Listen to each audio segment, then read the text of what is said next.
to really talk about important things in the industry, to imagine and visualize what flying to a better future would mean for our industry. And what better way to imagine this than bringing together various stakeholders to brainstorm on ideas and strategies that will empower the Africa aviation industry. Kenya Airways is very excited to be partnering with AFRAA and Lufthansa Consulting to make this high-level virtual workshop on Africa Airline Consolidation a reality. So, ladies and gentlemen, the purpose of this workshop is to facilitate frank and candid reflections on the prospects of consolidation for the African airline industry, especially in the context of the impact of COVID-19 pandemic on our industry, which we all know has been quite severe. So we hope that this interaction and also the retracing of the footprints of consolidation in various parts of the world and creating awareness of its benefits, challenges, and regulatory financial issues around it will help us to propel this to a new level. Experience has shown that well-executed consolidation is among the building blocks of a resilient and sustainable business operation. The ripple effects of strengthened collaboration and partnerships among airlines will increase the industry's contribution to sustainable development in Africa, and of course, the longevity and the stay of this industry in this continent. Ladies and gentlemen, the COVID-19 pandemic has changed the world as we know it, particularly we in the aviation industry, which has experienced unprecedented disruption. So as we endeavor to fly into a better future, we must invest in our people and our customers. And as we can only achieve this through sharing experiences and learning that will ensure that this business, which is aviation and which is very critical to socio-economic development within Africa, continues for a longer time to come. As we will hear in this workshop, consolidation is part and parcel of a sustainable and a strong industry. I will end there with those few remarks and thank you all for attending. And again, one more time, welcome. Back to you, Maureen. Thank you very much, Mr. Kilavuka, for your remarks. Next, I have the pleasure to invite Ms. Catherine Drower, Head of Market Africa at Lufthansa Consulting, to make her welcome remarks. Ms. Drower, over to you. Thank you. Distinguished guests, Secretary General, AFRAA team, Kenya Airways team, ladies and gentlemen. Maureen, thank you for the introduction, with special thanks and appreciation to AFRAA for inviting Lufthansa Consulting to present and moderate here today. Thank you. For those who don't know me, I'm Catherine Drower, Lufthansa Consulting's Head of Market for Africa, Indian Ocean, Iraq, and Jordan. It's therefore with great pleasure I, on behalf of Lufthansa Consulting, offer a warm welcome to all participating in this AFRAA Airline Consolidation Workshop. I know we are looking forward to sharing our global experiences, considerations, views, and recommendations with you, and of course, listening to your experiences in researching and defining optimal solutions for what we now call the new normal and the challenges that brings us to all of us in the aviation market. We require to meet the challenges of the new normal a reset in our thinking and approach. We require new business models, meaningful innovations and operations, adaptive management, open to change, a growing true synergetic relationship between airlines and other relevant stakeholders. New challenges need new solutions now and in future to bring both resilience and sustained success. So synergy and meaningful partnerships, whether through existing contracts and alliances or new agreements, will be essential. We cannot bring back yesterday, but we may together shape the future. We together have the ability to make African aviation strong. Let us work together to define effective, implementable, and practical recommendations for airlines. Let us consider consolidation, inclusive cooperation, how to build robustness, sustainability, and build necessary resilience against crisis. ensure greater connectivity both on the African continent and beyond. I'm sure today will be both challenging and exciting. Let us make it so.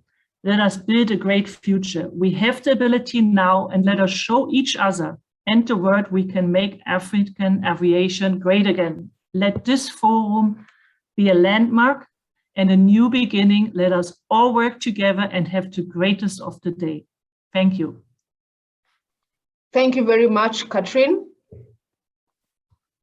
We now have Mr. Atef Marzouk, the Acting Director, Infrastructure and Energy, who is here to make opening remarks on behalf of Her Excellency, the Commissioner for Infrastructure and Energy at the AUC.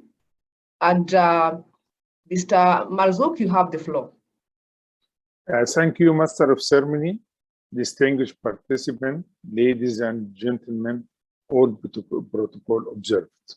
First of all, I wish to thank you for inviting the African Union Commission to deliver keynote address during this important workshop to discuss the consolidation of African Airlines. On behalf of Her Excellency Dr. Amani Abu Zaid, Commissioner for Infrastructure and Energy, I wish to thank AFRAA Secretariat for successful organizing this workshop. Distinguished participants, in 2015, the Assembly of Heads of State and the Government of the African Union adopted the Declaration on the creation of the Single Africa Air Partnership. It later on 29 January 2018. SATM is among the 12 flagship projects of the African Union Agenda 2063. Its main objective is to create one single Africa air transport market in Africa, liberalize air transport service, and drive economic integration. As a flagship project of the AU Agenda 2063, the SATM strongly supports the Continental Free Trade Agreement and the free movement of persons. Currently, 35 African Union member states with a total population of more than 800 million people, accounting for 61% of the population of the African continent and 89% of inter-African air transport market, are committed and have opened up their market to each other unconditionality, and the potential are even higher to capture additional millions of passengers once the remaining member states join the market. Unfortunately, the COVID-19 pandemic has made determinal effect to the African civil aviation industry and has particularly deployed our continental effort to develop the sector, including the operationalization of the single Africa air transport market. A study commissioned by the African Union Commission and completed in June 2021 on the continental benefits of air transport liberalization, and the SATM has indicated that the fragmentation of the African airlines need to be addressed if we wanted to improve air transport connectivity and ensure a sustainable recovery of the industry. The role of the African airline in the recovery of the African air transport industry cannot be overemphasized. It is also important that all African member states join the SATM and remove the restriction in terms of capacity, frequency, and getting of traffic right. This will not be possible without involvement of the African airline, especially with regard to improving connectivity and creating a safe, secure, affordable, air transport industry in Africa. The African Union Commission is working with AFRAA, IATA, and the other key air transport stakeholders to provide the necessary support for the recovery of the African airlines. The operationalization of SATM remains our priority in the post-COVID-19 recovery. AUC is also supporting ongoing effort by AFCAC, AFRAA, and the IATA to standardize taxes, fees, and the charges on airline operation in line with ICAO policies on charge and the taxes. Distinguished participants, fragmented and restrictive market will continue to make the African aviation industry less affordable and unattractive. This workshop should provide an opportunity to consider all the challenges faced by the African airline, not only to reopen operations and recover from COVID-19 pandemic, but to also reposition the African aviation industry on new paths towards sustainability. It is high time that airline cooperation in its various forms be given priority in order to establish a stronger and more efficient airline with business model that will allow them compete internationally and improve Africa traffic market share, which is currently very low at less than 3%. I wish to reiterate, EU Commission committed to support your proposal in this regard and to undertake the necessary advocacy to African Union policy organ and the African government. You are all aware that the forecast for growth in air transport in Africa has been among the top worldwide. 5% annual traffic growth as per situation before COVID-19 pandemic.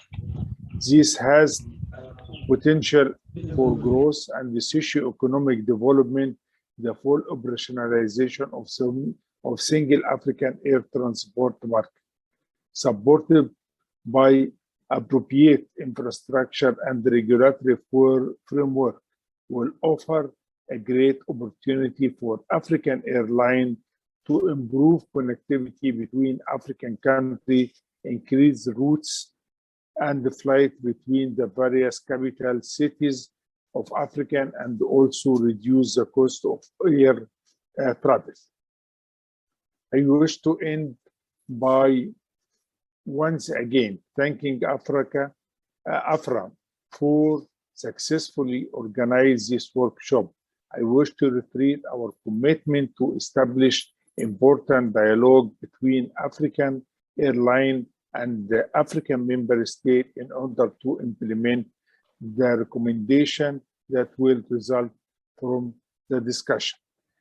By this remark, I would like to open the workshop and I wish you all fruitful deliberation.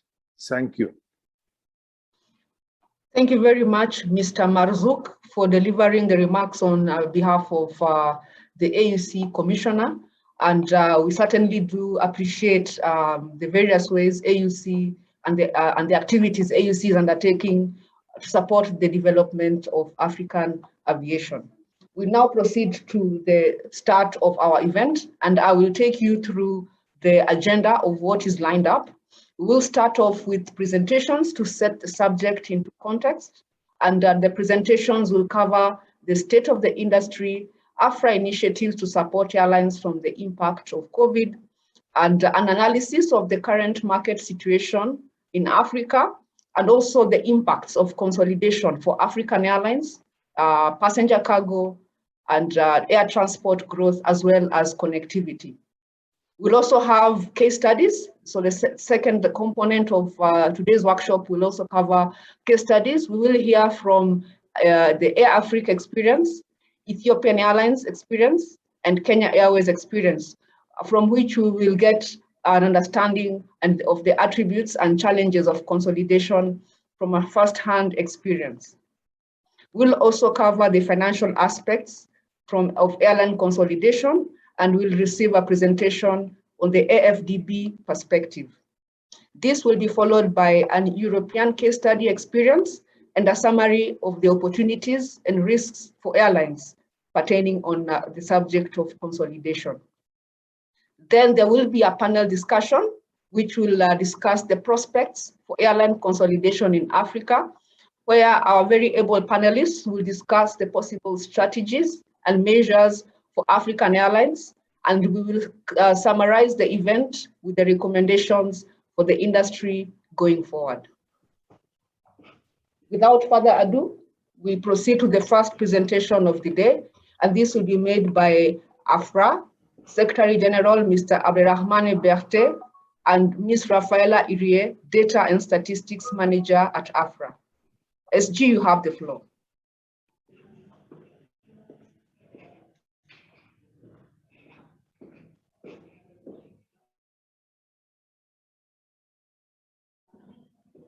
Mr. Berthe, you have the floor. Yes, thank you very much, Maureen. Just to give some thoughts about the state of the industry, AFRAA has been at the forefront with all aviation stakeholders since the outbreak of in March 2020. We made appeals to African states in March 2020 to assist African airlines. We made similar appeal with IATA and ASA in May 2020 to development financing institutions. AFRAA organized a workshop in April 2020 and developed a 9-pillar recovery plan to assist members to navigate through the pandemic. Our current efforts are focused on financial support and the harmonization of health protocols, which are still critical for the industry recovery. All our actions are based on 3 pillars: advocacy, cooperation and joint project, data, statistic, and consulting.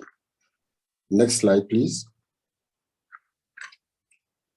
The financial support is very important, and it can be of different types. Economic stimulus measures, funds and loans, moratorium on debt repayment, lowering interest rates, some measure on tax, direct and indirect, lowering direct aviation taxes, low jet payment deferrals, cost relief measures on landing and parking charges, and rental rebates. Next slide, please.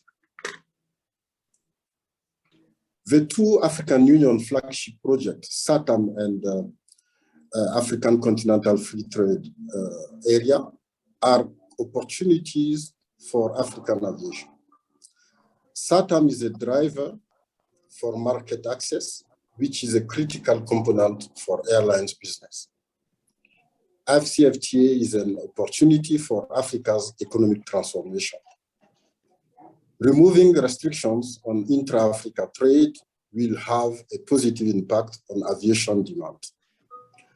Aviation is central to international trade. According to AFCAC website, so far 38 states have committed to SATAM. There is a joint prioritized action plan, and 18 states have signed the memorandum of implementation, meaning they will review their air service agreements to comply with the Yamoussoukro decisions. KPIs have been developed as an important tool to monitor the progress of implementation. Regarding trade, currently in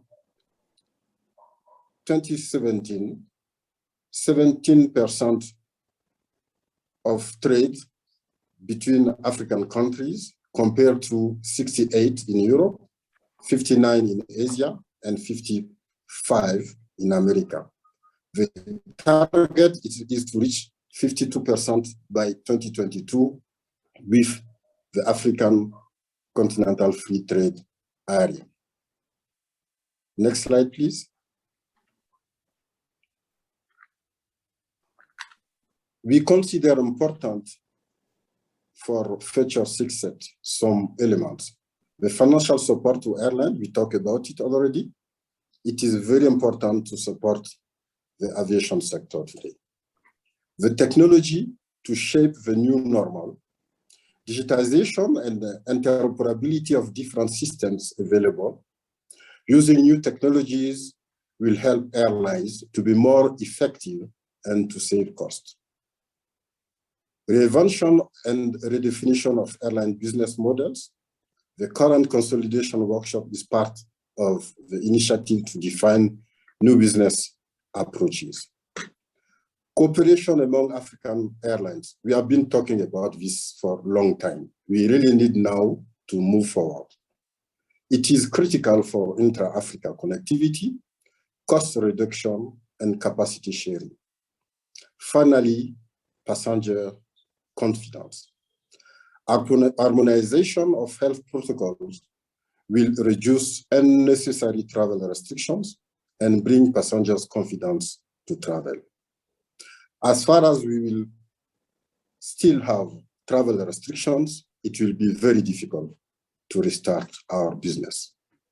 Thank you, and over to you and Rafaela. Thank you, SG. Thank you very much, SG. We now invite Rafaela Iria to take us through the state of the industry on the data perspective. Thank you, Maureen. Good morning, ladies and gentlemen. My name is Rafaela Iria. I'm in charge of data and statistics at AFRAA.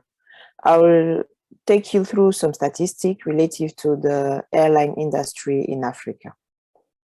So the presentation is broken down in 2 points. The first part is a brief report of the year 2020. And the second part will present the state of the industry for the first semester of 2021. So for the report for the year 2020, let's start by the passenger traffic evolution. Since 2011, the air traffic in Africa was constantly increasing and was expected to grow at about 3.4% per year over the next 2 decades. In 2019, African Airlines carried 95.6 million passengers. Unfortunately, with the COVID-19 outbreak, which started early 2020 and all the restrictions which followed, the air travel demand drastically decreased worldwide and particularly in Africa. The number of passengers carried in Africa reduced to around 34.7 million, representing a 63.7% year-on-year drop. Next slide, please. The structure of passenger traffic distribution changed from the period before and after COVID-19 outbreak. The share of international traffic that used to be dominant reduced from 42% to 38% in 2020. The domestic traffic took advantage of the crisis and the market share increased from 38% to reach 43% in 2020. The share of intra-African traffic remained relatively stable. Next slide, please. African airline industry represents around 2% of the global industry. With the COVID crisis, the traffic dropped in 2020 by 63% compared to the previous year. Domestic traffic was dominant with a share of 43%. The traffic within Africa represented 90%, while the intercontinental share was 38%. Outside Africa, Europe is the first destination with 56% of intercontinental traffic. The second preferred destination is Middle East with a share of 31%.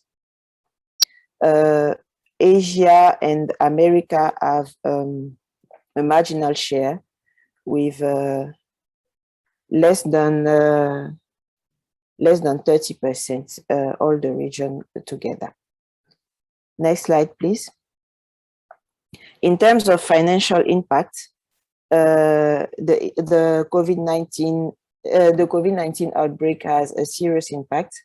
African Airlines recorded a passenger revenue loss of 10.21 billion USD, which represented 58.8% of 2019 revenues. Next slide, please. We are going to see now the state of the industry for the first semester of the year 2021. So in terms of capacity, we see that the capacity increased relatively to the year 2020 and reached 47.8% of 2019 level during the first quarter and 47.2% during the second quarter. This is a small reduction compared to the last quarter of 2020 due to the new waves of COVID-19 infection. The traffic, however, increased, even if it's on the lower rate. During Q1, the traffic reached 35.9% of 2019 level and 36.5% during Q2. So we see some improvement in terms of traffic in Africa. Next slide, please.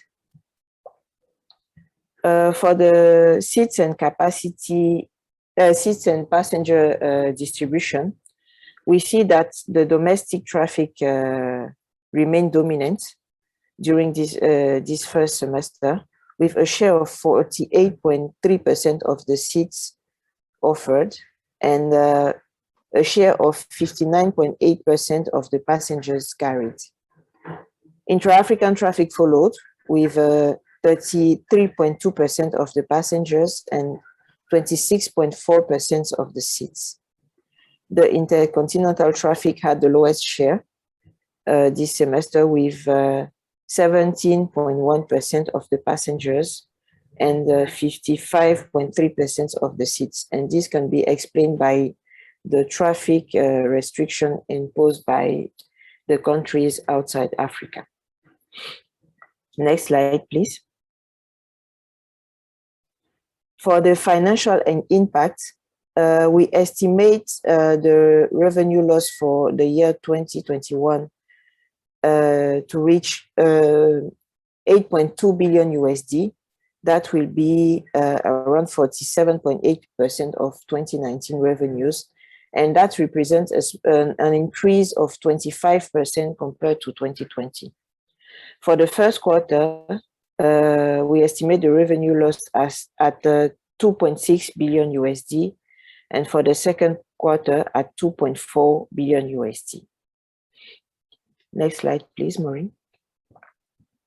In terms of intra-African connectivity, we can see that we had a really sharp drop after the apparition of the COVID-19, around 97% during the second quarter of the year 2020. And this started to improve progressively. For the first quarter of the year 2021, we estimated that the intra-African connectivity reached 44% of the pre-COVID level. And for the first quarter, we reached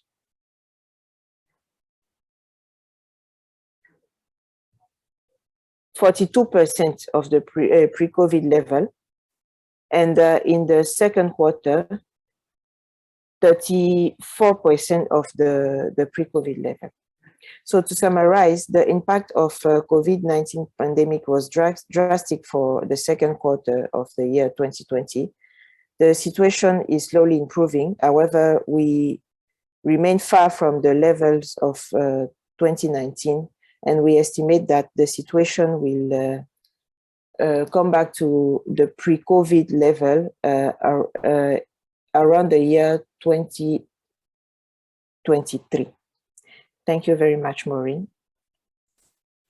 Thank you very much, Rafaela, for presenting the State of the Industry 2020 and the first semester of 2021. Just to inform participants that the AFRAA 2020 report is accessible via our website, and DC will post that on the chat for you to access and download this very informative report. We now proceed to the next presentation, and this will be done by Lufthansa Consulting on the global view of airline consolidation, and it will set the context of today's workshop. I hereby invite Matthias Kern, Associate Partner, Lufthansa Consulting, to make this presentation. Over to you, Matthias, and we are 10 minutes behind schedule. All right, I'll try to catch up a bit there. Hello, everyone, and thanks for tuning into our session on airline consolidation. In this part, we will look at consolidation from an industry perspective. So how do we define consolidation? What is the spectrum of options to consolidate? And what do we see across regions with regards to fragmentation of the market? And then in the end, we'll have a look at what effects does this consolidation have on market dynamics. After this session, we will close with an interactive poll to get a feel from you as an audience with regards to your expectation towards consolidation in Africa. So let's get started. As you can see here, what do we mean when we talk about airline consolidation? Well, overall, there's a whole spectrum of airline partnerships that lead to consolidation to a varying degree. All of them aim at cost and revenue synergies for the airlines, as well as a better customer offer. So the most basic form of a partnership is an interline agreement with, for example, the interline agreement with Emirates and Chemaya that was just recently signed. A more complex form is the codeshare, showing a higher marketing effect in comparison to an interline agreement. Here, an example would be Ethiopian Airlines and Air Cote d'Ivoire, which was founded in 2018. And then moving further on the axis of cooperation and integration, since the 1990s, airlines have started to found even closer cooperation and formed global alliances. So here we talk about joint marketing and sales, shared facilities, schedule coordination, code-shares, frequent flyer programs, and more. Examples here are Star Alliance, SkyTeam, and Oneworld. Going beyond strategic alliances, you will have joint ventures. Those extend the degree of cooperation into a commercial agreement and often involve shared operations and route offerings. And due to the higher synergies that you will see in a joint venture compared to an alliance or simple interline and code-shares, joint ventures are actually rising in numbers. So you can see as an example, South African Airways and Air Mauritius founded a joint venture in 2019 on the Johannesburg-Mauritius route. And going beyond joint ventures, there are two options for consolidation. The first being an equity partnership, where one airline buys a particular stake in another carrier, and often this includes a commercial or operational harmonization. Examples for that are Kenyan Airways holding a 41% in Precision Air, and Ethiopian Air holding a stake in Malawi Airlines in 2013. Lastly, in the most pure form of consolidation, an airline is fully integrated as part of a merger or acquisition, usually with unified management of all commercial and operational elements. As you can see, consolidation can take many forms and should be evaluated accordingly. If we can go to the next page, please. So after having seen what forms of consolidation we have in the airline industry, let's have a look at what were historically the drivers of consolidation across the globe. So it all started in 1978 when US Congress decided to end 40 years of economic regulation and let airlines freely decide on market entry, exit, and offered fares. Europe finally liberated in 1997 and ended a process that started in 93. Then in 2002, European Court of Justice actually ruled that the power to regulate the market should be on the European level, therefore strengthening the pan-European aviation market. Africa became serious about air market liberalization in 1999, when 44 African states endorsed the Yamoussoukro decision, which followed the declaration of 1988. So the decision was to deregulate air service and promote transcontinental traffic. The aim was to remove limits to access, frequency, capacity, tariffs, and exercise of first to fifth freedom rights. The full implementation of the decision is still ongoing with the before mentioned single African air transport market, today including 34 states and 80% of Africa's air traffic market. So in comparison to other parts of the world, Africa does not yet represent a fully liberalized market. So how does Africa compare to the rest of the world in terms of airline consolidation? If we can move to the next slide, please. Here we are seeing the combined market share of the top 5 airlines in each region in a given year from 2005 to 2019. And please be aware that the composition of those 5 airlines, of course, change over time. As you can see, Oceania is at the forefront of consolidation. It's the most consolidated area in the world, with a market share of the top 5 airlines consistently over 70%. Historically, it's dominated by Qantas Airways and its subsidiary Jetstar. Not far behind, you have North America as a highly consolidated market. Here you see the market share of the top 5 airlines increase consistently from 2005 to 2019, from 55% to 70%. In North America, this was mainly driven by big mergers. For example, Delta Airlines and Northwest Airlines, Continental Airlines and United Airlines, and most recently US Airways and American Airways. Europe, on the other end, is not yet a highly consolidated market, but shows positive trends towards consolidation.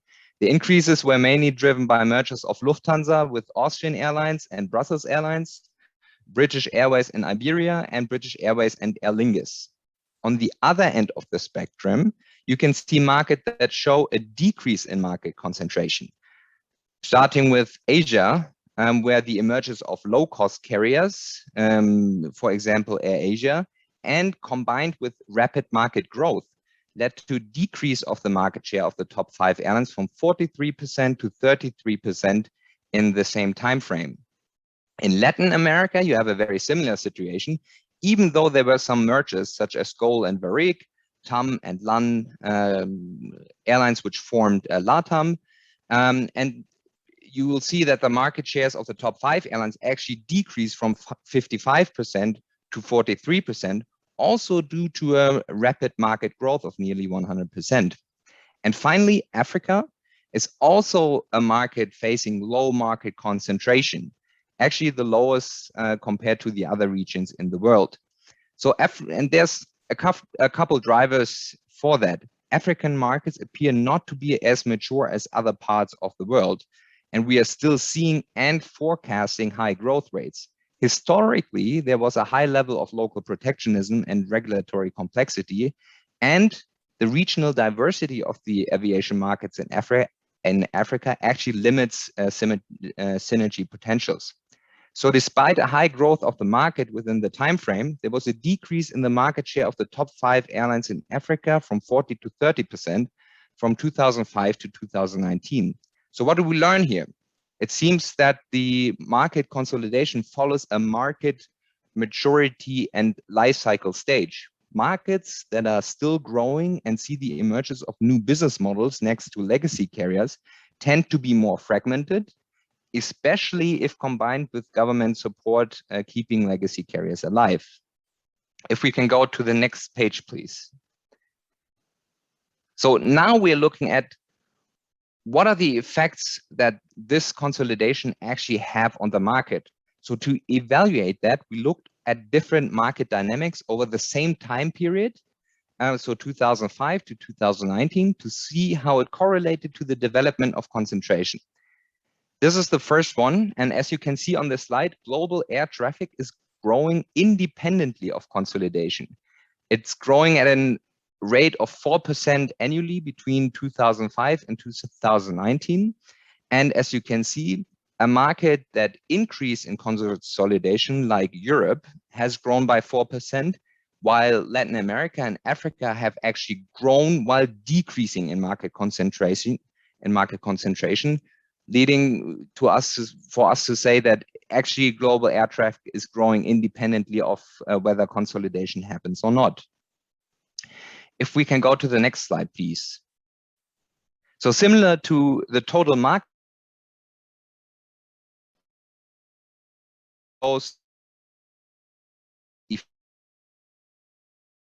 see of 3% globally, while North America with a positive trend towards consolidation shows an annual decrease of 2%. Latin America with a very positive trend on with a negative trend on market consolidation actually shows the same level of decrease. If we can go to the next page, please. No, we went too far. Can we go to 33, please? Thank you. Now, looking at fares, it should be noted that consolidation has not led to a spike in fares, which is often an argument that is used against further market consolidation. Overall, the global average fares have consistently decreased by an annual average of 3%. Excuse me. Even markets with an increase in concentration, namely North America and Europe, have seen a decrease in fares. So that leads us to say the argument that is often used against consolidation will lead to a rise in fares is not cannot be validated in the data. If we go to the next page, please. Thank you. Where we can see an effect, however, is on airline profitability. So the two markets that have increased in airline consolidation saw a rise in the EBIT of an annual average of 8% for Europe and 6% for North America. On the other hand, markets that show negative consolidation development also face a negative development in airline profitability. The EBIT margins in Africa and Latin America both have decreased by an annual average of 6% from 2005 to 2019. If we can go to the next page, please. But so besides the raw numbers, the question remains, what effect airline consolidation has on the customer? Here, the view has to be differentiated. On the positive side, airline consolidation leads to lower fares due to decreasing operational costs of the airlines. Mergers usually result in an organic growth of the carriers, which also leads to higher frequencies and an improved overall network connectivity. And additionally, studies reveal an improved air travel safety as a result of airline consolidation. On the other hand, airline consolidation leads to a rising of ancillary fares, such as for seat reservations, higher fares on short-haul flights due to a different composition of the network, a shrinking service offer. So in America, you can see that there will be less leg room in all of the flights. And last but not least, often an increase in delays and a growth in the number of involuntary denied boardings. And the US market actually offers a cautionary tale. It appears that there's a limit to the positive effects of consolidation. So if you compare North America and Europe, you will see airfares are higher per seat mile in America than in Europe. And when costs fall, consumers in America fail to enjoy the benefits, For example, with the falling price of jet fuel that started in 2014, you saw a fare war that was triggered in Europe, while in America, ticket prices hardly even reacted. Also, the standards of service appear to be worse. Only one operator in America can be found in the world's top best carriers as rated by Skytrax, compared to 9 from Europe. So one could say consolidation in America has gone a step too far, with consumers being the main losers. If we can go to the next page, please. So finally, let's have a look at what effect COVID-19 has on consolidation in the global market. As we all know, COVID-19 had a severe effect on global aviation, and it appears that this has supported further consolidation. The pandemic actually became a driver for intensified partnerships, as those were seen as a valuable option to jointly overcome the crisis. A prominent example includes the domestic codeshare agreement and loyalty program cooperation of Azul Airlines and LATAM Brazil, or in Africa, Kenya Airways and Congo Airways proved that intra-African cooperation can be one lever out of the crisis. And even in the most consolidated market, the USA, American Airlines and JetBlue found a way to enter a strategic partnership as one way to find a way out of the crisis. So in summary, what can we say about airline consolidation? Well, if handled appropriately, consolidation has a positive effect on the airline industry, but there are limits to those effects, as you can see on the American market. However, with the African market being far from maturity and far from over consolidation, it's safe to assume that consolidation would have a positive effect on the African markets. So after this short overview of the effects of airline consolidation, let's take a couple of minutes to get your opinion on airline consolidation in Africa. We will use, we'll do an interactive poll, which we will use as an input for our panel discussion later. So, Daisy, if you can start the poll with the first question at this point. Yes, Matthias, as she launches the poll question, we have a question from the floor directed to your presentation. Christopher Higgins asks, what will be the reason for the drop in Africa and LATAM?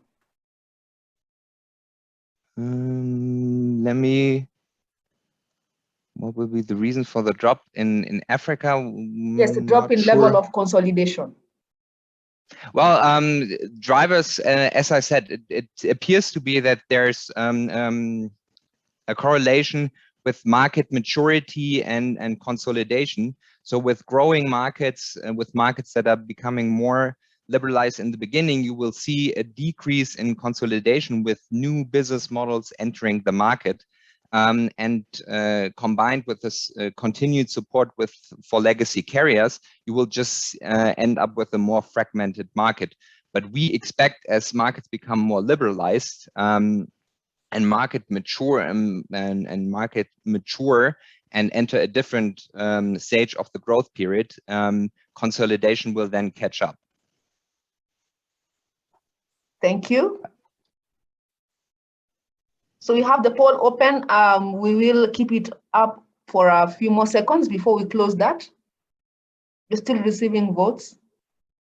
Yes. So the first question is really to get your feel.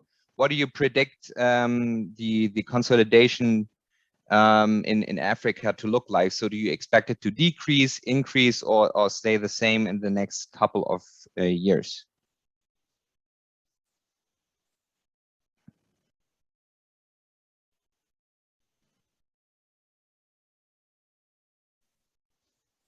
Okay, now we can close the poll. DC, close the poll and share the results.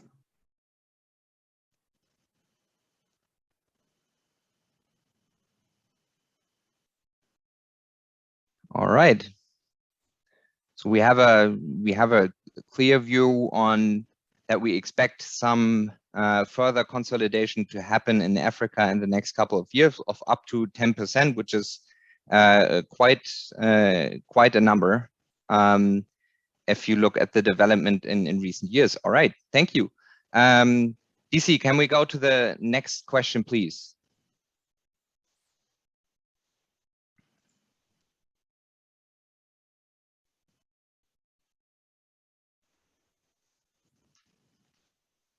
All right, so here we're asking for, actually from an airline perspective, how willing do you feel African airlines are to pursue deeper partnerships and collaborations going forward?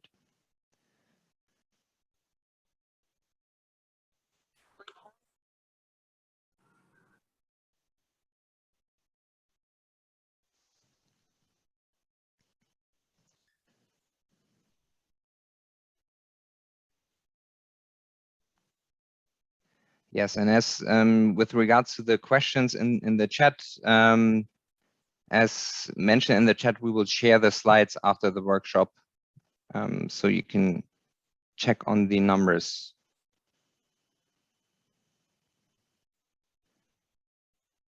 And there was a question regarding security on cargo and passengers. As we see later in the presentation, consolidation also had a positive effect on security in air travel. Yes, that's been scientifically proven.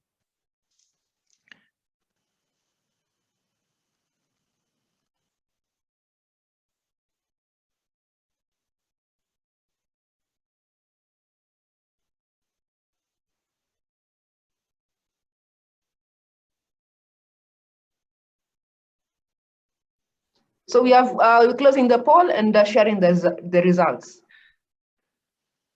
All right.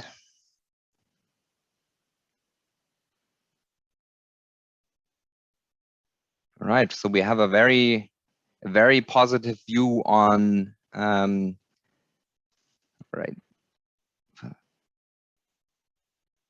So we have a very positive view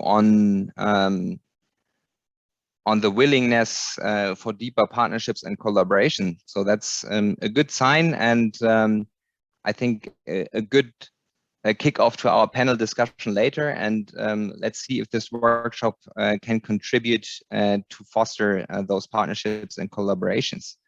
Thank you very much. So let's go to the third and last poll question. DC, if we can go there. Thank you. Yeah, so for this one, we wanted to ask, from your point of view, what are the biggest roadblocks for consolidation in Africa? And here you have the option of please pick up to 3, so we get to see what the most important roadblocks are from your perspective, so we can address those in the panel discussion later.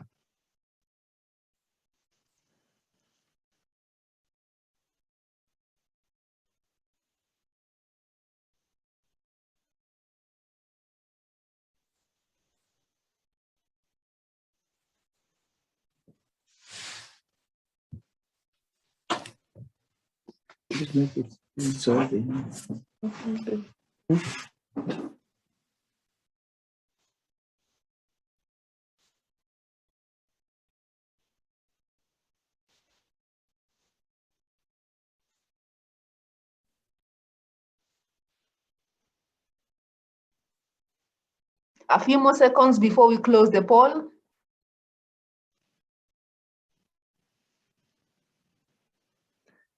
All right, I see the comment before we get to the poll. I see the comment that Africa is not a single market like in the United States. Yes, that's very true. That's why we said drivers are also regional, the regional diversity of the markets in Africa. However, the numbers that we show are showing North America, so it at least includes Canada, and therefore you will also see Air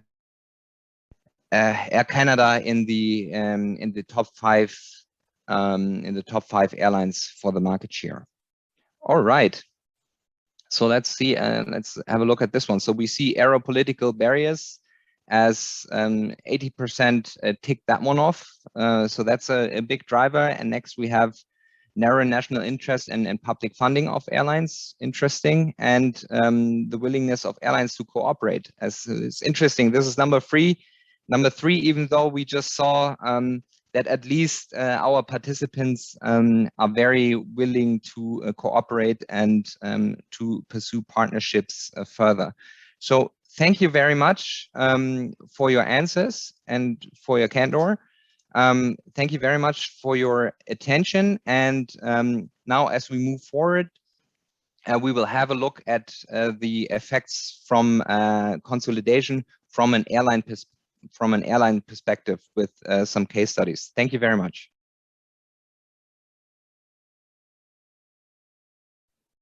Thank you very much, Matthias, for your very insightful presentation. We've learned quite a lot, and looking at the strong correlation in terms of market maturity and level of market consolidation. We see where the problem starts from Africa. What needs to be done? We need to go back to the grassroots level on developing the air transport market in Africa. And if handled correctly, we have indeed seen how consolidation has a positive effect. And from the poll question, one of the main concerns or the issues that is a stumbling block for consolidation is on the political barriers, followed closely by the issue of financing and national interests. So we'll now hear more from the airlines themselves so that we can get a better understanding of first-hand experience from African Airlines on consolidation. And the first case study is on AFRAA. This will be presented by Mr. Shamsu Ajohan, the coordinator of the African Aviation Industry Group, AAIG. Shamsu is also the CEO of CDA Aviation, and he is a former staff from AirAfrique. He will share with us in detail the AirAfrique experience. And Shamsu, you have the floor. Thank you. Thank you, Maureen, for your introduction. The AirAfrique case is an interesting one in the sense that it was created as a consolidated airline by 11 countries at the early stage of their independence. I think the head of state then realized that aviation was critical to the development, and they understood also that the weakness of the economy required that they put the efforts, the resources together. I have to say also that it was at the same time that other initiatives, continental initiatives, were taken in Africa. Think of OCAM, which was in the French Francophone area, common organization in Africa and Madagascar. ASECNA was born at the same time, AirAfrique. And so AirAfrique was created in that environment. And the foundation of the AirAfrique consolidation, AirAfrique creation, which was born as a consolidated entity, is the Treaty of Yaoundé. This treaty, this treaty was signed in Yaoundé, Cameroon, on 28th of March, 1961. It involved originally 11 states: Benin, Burkina Faso, Cameroon, Chad, Congo, Côte d'Ivoire, Gabon, Mauritania, Niger, RCA, and Senegal. The first difficulty in the Treaty of Yaoundé was the withdrawal of Cameroon in 71 and Gabon in 77 because of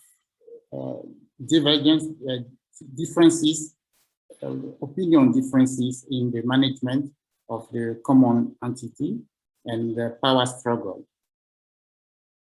We'll talk more about that.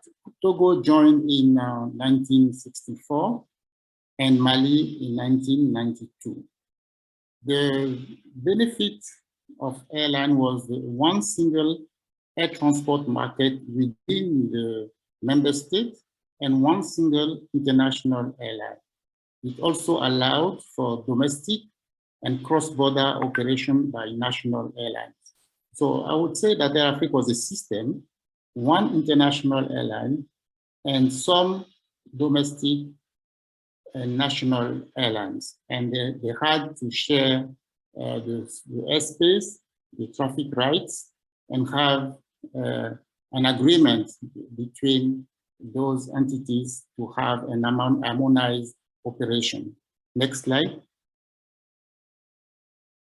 The French company, UTA, was selected as a strategic and equity partnership. Each member state had 65%, and the remaining was to the French partner, ensuring the majority of 72% to African states. And the treaty, although it was settled as a private company, the treaty had the provision for coordination between the African states in order to ensure that they still have the majority, although individually they are minority share, but collectively they had 72%, and that worked properly, fairly well. The governance principles were based on solidarity among the states and equal consideration. The headquarters was established in Côte d'Ivoire, which was the country of registry of the fleet, and also the delegated Civil Aviation Authority. AirAfrique was a national carrier for each member state, and as such had a registered office in each state. Next. The member states, as you can see on this chart, coincides with the Francophone, the CFA zone, so West African CFA plus Mauritania. And in Central Africa, you have all the Central African states, member of the French CFA, except Cameroon and Gabon, with withdrawal, as I mentioned earlier. So it was a kind of supervision between these two initiatives. Next. The network was mainly among the member states in Africa, West and Central Africa. There were international destinations from those member states to Europe, mainly Paris, mainly France, and also Spain, as you can see, Italy, Portugal, Spain sometimes. To Middle East, it was Jeddah and Dubai, Sharjah. Southern Africa, you have South Africa, and to the US, you have a flight to New York. So mainly it was intra-Africa plus few international destinations, which was also superposing the economic relations between these member states and the rest of the world. So this is the formation of AirAfrique. I want now to talk about the benefits, which I think has been the fast-track development of the member state in terms of social and economic development. Thanks to AirAfrique, these member states were opened to the rest of the world at a time where no external player wanted to come to these places except France, because of the ties, economic and historic ties between France and those states. It has improved connectivity among the member states. It has allowed people like me to travel and live in different states. It has created social and economic regional integration, and also human capital development. Take today in this region, anyone who has knowledge in aviation has a link to AirAfrique. It has also ensured tourism promotion and has impact on education, students were able to travel around the world, which would have been much more difficult otherwise, and also on health, the fact that they were able to travel to places. The main benefit was the fact that the member states were able to put together the resources in maintenance centers, training centers, in fleet, and they were able to develop this airline for more than 41 years. So the challenges were also many. The failures, I would say. The biggest challenge has been leadership. The power balance among the states. The board was heavily politicized. The board members were civil servants or civil aviation authorities with clear instruction from the countries, from the states. So the airlines' interest comes second. There is a Ministers' Council, which also represents the political will. It has the benefit of harmonizing political views, but also, unfortunately, it also has the backdrop of influencing the management of the airline. And of course, on top of that, you have the head of state summit, which make this a big decision, like mostly the nomination of the CEO. So that led to a lot of more political management appointees, and which made difficult the running of the airline.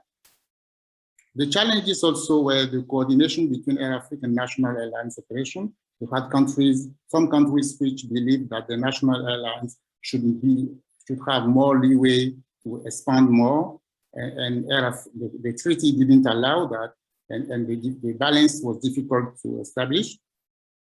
The challenge, market challenge, I would say low intra-traffic level. For instance, out of the 400, basically 400 city pairs that Air-Africa network covered, at maximum 10% were able to sustain 100 passengers a day, and 20% between 50 and 100 passengers a day. The rest is 10 to 50 passengers a day. Limited financial resources. It was the early independence, and the airline couldn't count on the shareholders to be sustained. And also there were some external shocks, the currency parity change in '94, some political crises throughout, and oil crisis in 73 and 79. And lately, under the pressure of the World Bank, increased competition, requirement for deregulation, increased competition, the companies faced unfair competition with European airlines mainly, where the fair products and market assets were given to European airlines to the detriment of the common airlines. Sorry, Shamsu, to interrupt. 5 more minutes to wind up. Okay. Thank you. Thank you, Maureen. So let's move to the next slide then. Then the demise of Air-Africa happened due to management issues, frequent changes of CEOs, which made it difficult to have a strategy, a long-term view.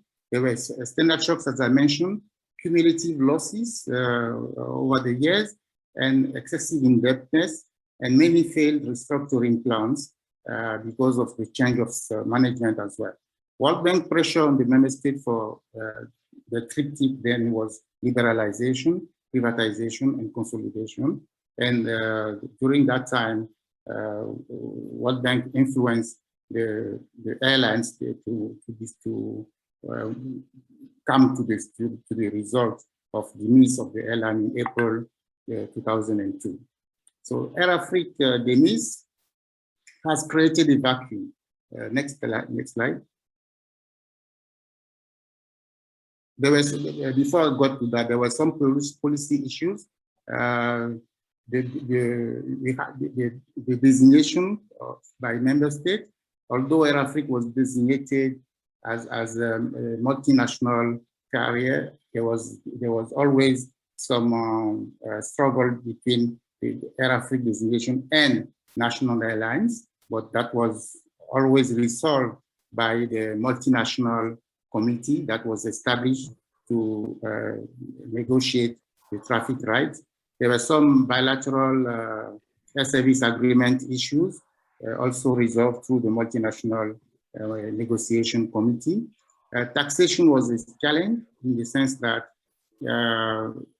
the treaty provided for taxation, free taxation for airlines equipment, for airplanes and others, and then but every country has its own taxation and all with. Employment policy also was an issue, but that the treaty addressed. I think the main challenge in terms of policy was to tie up the treaty to AirAfrique, and then the regulation of the multinational airspace was also an issue that was dealt with constantly. The lesson learned, next please. The lesson learned, despite the challenges, AirAfrique survived 41 years, and the Treaty of Yaoundé has created a multinational single air transport market, which I think is very positive, and providing a space with the largest bilateral air service agreement in Africa. AirAfrique has achieved more in terms of connectivity and productivity than replacement solutions. I think the cost of the all the failures that has followed the AirAfrique demise would have saved AirAfrique many times. And the pooling of air traffic rights, financial resources, human resources, market opportunity has been a great benefit for the region. The political interference has killed the airline mainly, and also the management instability and the lack of strategic planning that were detrimental. So what would I recommend from here? I believe that the concept of AirAfrique as a multinational system remains valid for Africa today. The weak economies in Africa, the fragmented market calls for some sort of consolidation. And I think that the AirAfrique model, not necessarily in terms of state equity, but a system is valid. With this, with the SATAM implementation, there is space for few AirAfrique. System AirAfrique. But political interference in the management is something to watch and avoid. And this is achievable through appropriate governance structure. Many models can be considered. I think having a lead airline plus partners, or having an existing airline coming together to form a common airlines as shareholders of that common airlines can also be something to look at. And I would recommend African Union and to call on DFI. I see that my friend Romain is on the call. I hope he will take this call. And then to finance the feasibility study of such model and see what are the applicable models for the whole continent, and encourage airlines to enter in one of such arrangements and to have also access to financing. The lesson I can draw from the AirAfrique experience is that none of the existing, not many existing airlines can survive in long term, and then they have, in order to save the resources and make a better decision, is to come together, to pool the resources and do it in a way that is beneficial to the continent. So basically, that's my recommendation. It starts with a feasibility study, and that needs to be financed. And then that is where I call on the African Development Bank or other financial institutions to come together to do something. Thank you for your time.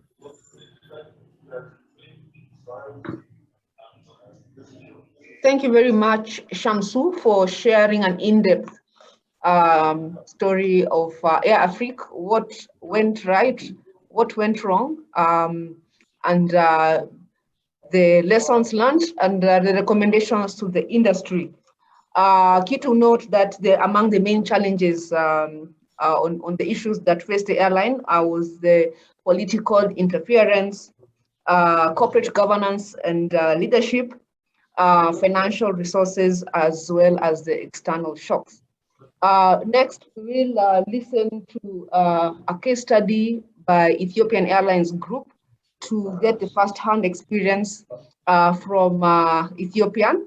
And this will be made by Busera Awel, ET Group VP, Strategic Planning and Alliances.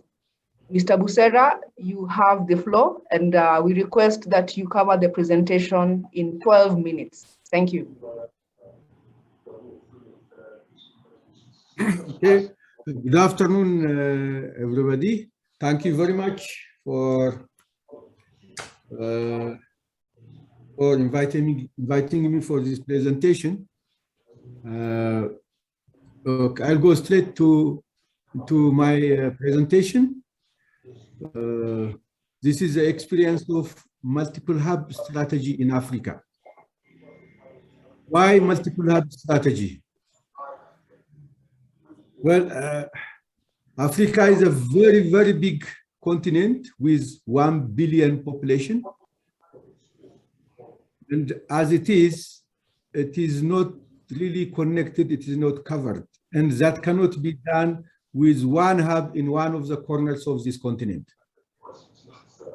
Addis Ababa is the #1 gateway to Africa, but it cannot be covered. You cannot cover Africa from Addis Ababa only. And as a result, we cannot develop enough and effective, efficient connectivity from one hub. Please go back to the first slide.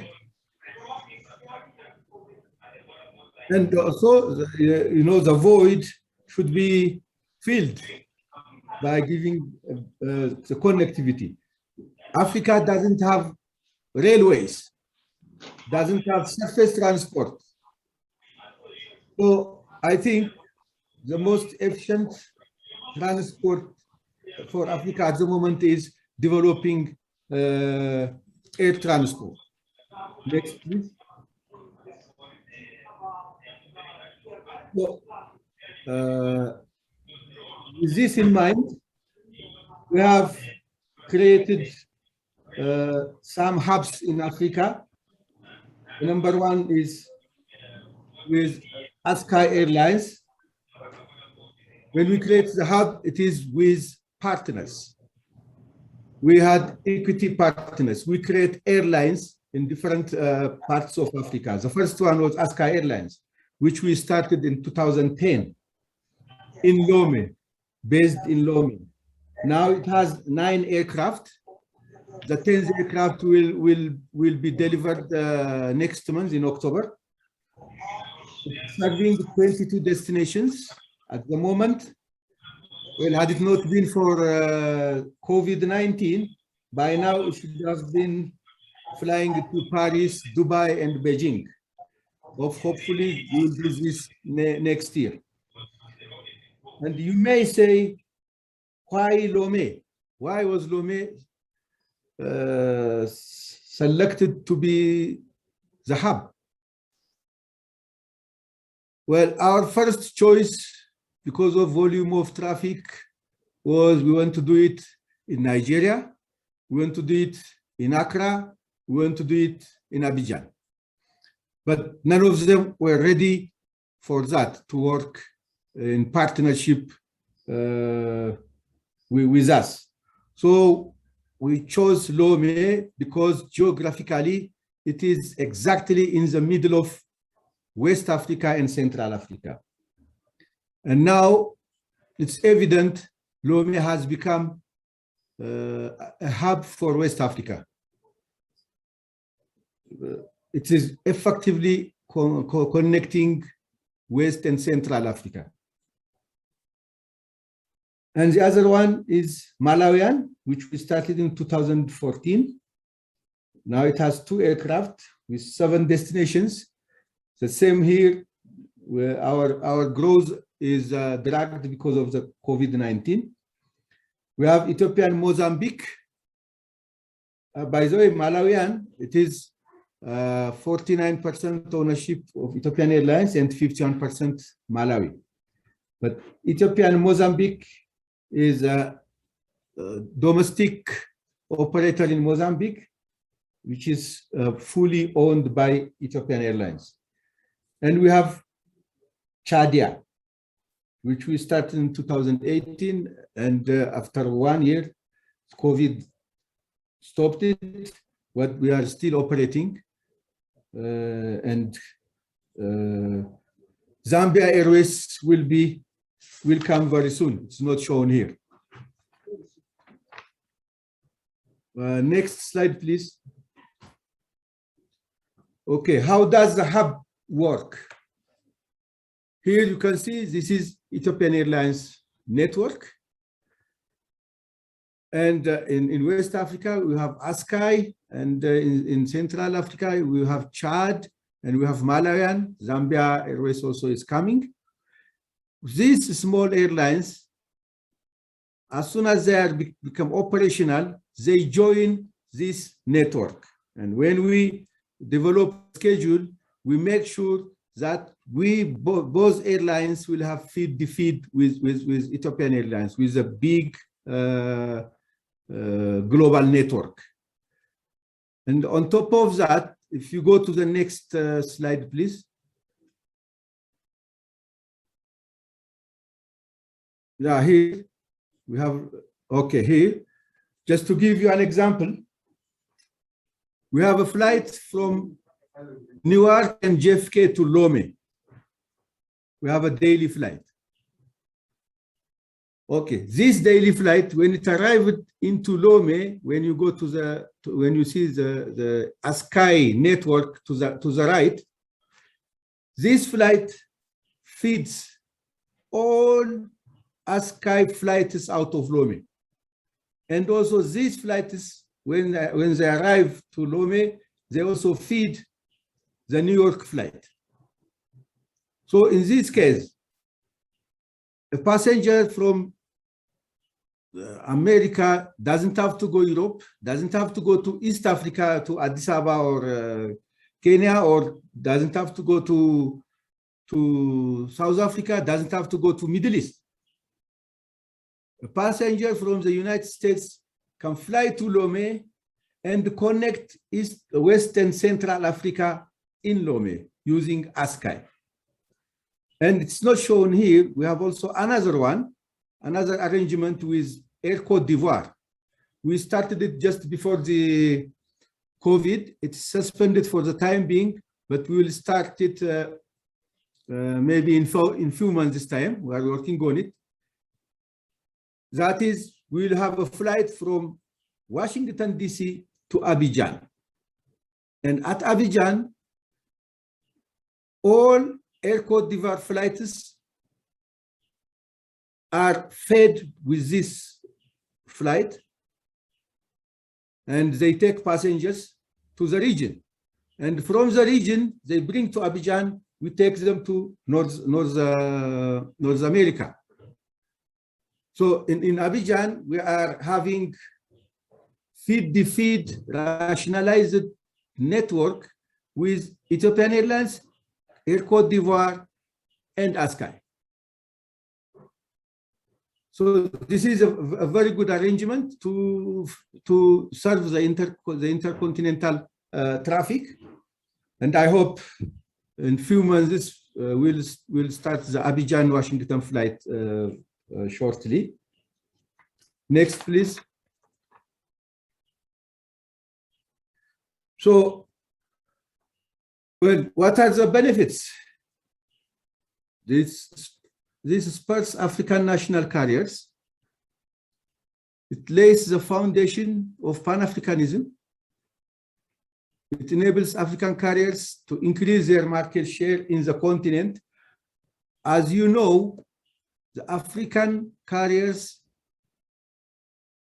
control only 20% of the African market.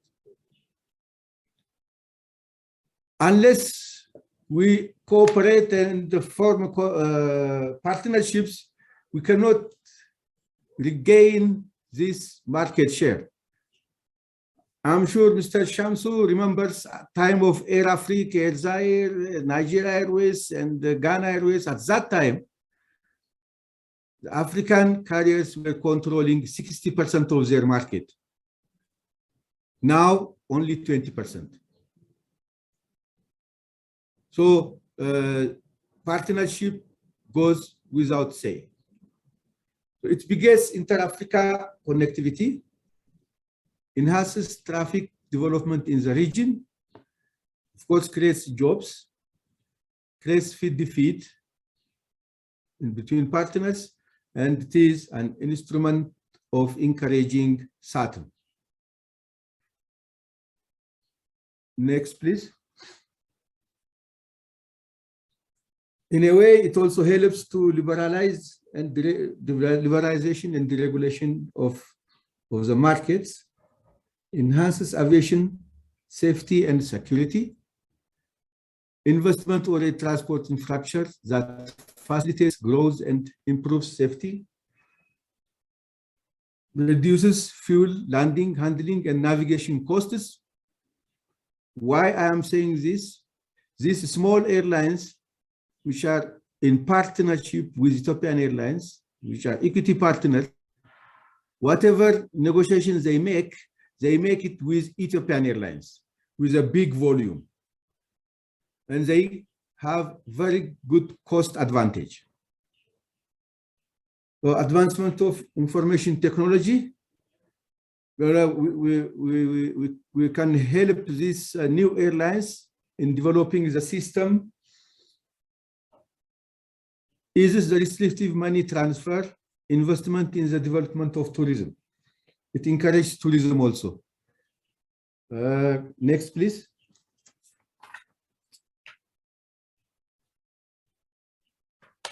Okay. What were the challenges in the establishment process? Well, this was it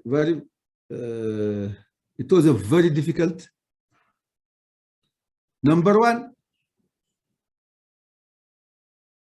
all the African countries, they are comfortable to make partnership with the European or American or the Middle East.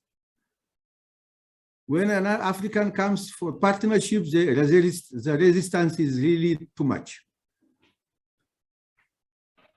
Even though repeatedly, this partnership with Europeans and others is failing every time.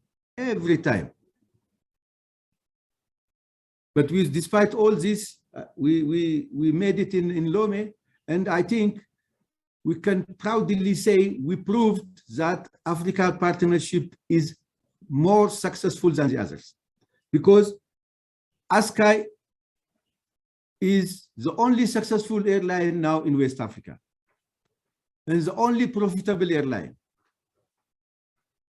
and it's growing. So we proved that African partnership is important and is successful. Of course, given the right management. And the other thing is there is over expectation of stakeholders,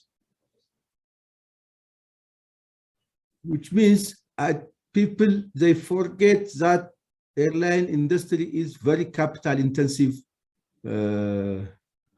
business. And the African market is thin. There is no mass market. That's why unless we develop a network,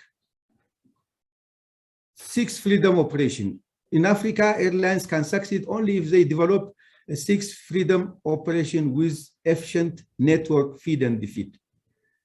Now, Lome, Togo being a very small country, the hub there, the network there is successful because we developed the right network in a thin market. As Shamsu said, at time of Air Africa, there were only few, maybe 3-4 markets that can produce 100 passengers. I think there is not much difference even now. We experienced this when we start ASKY in 2010. In many of the markets, 50 passengers a day was too much.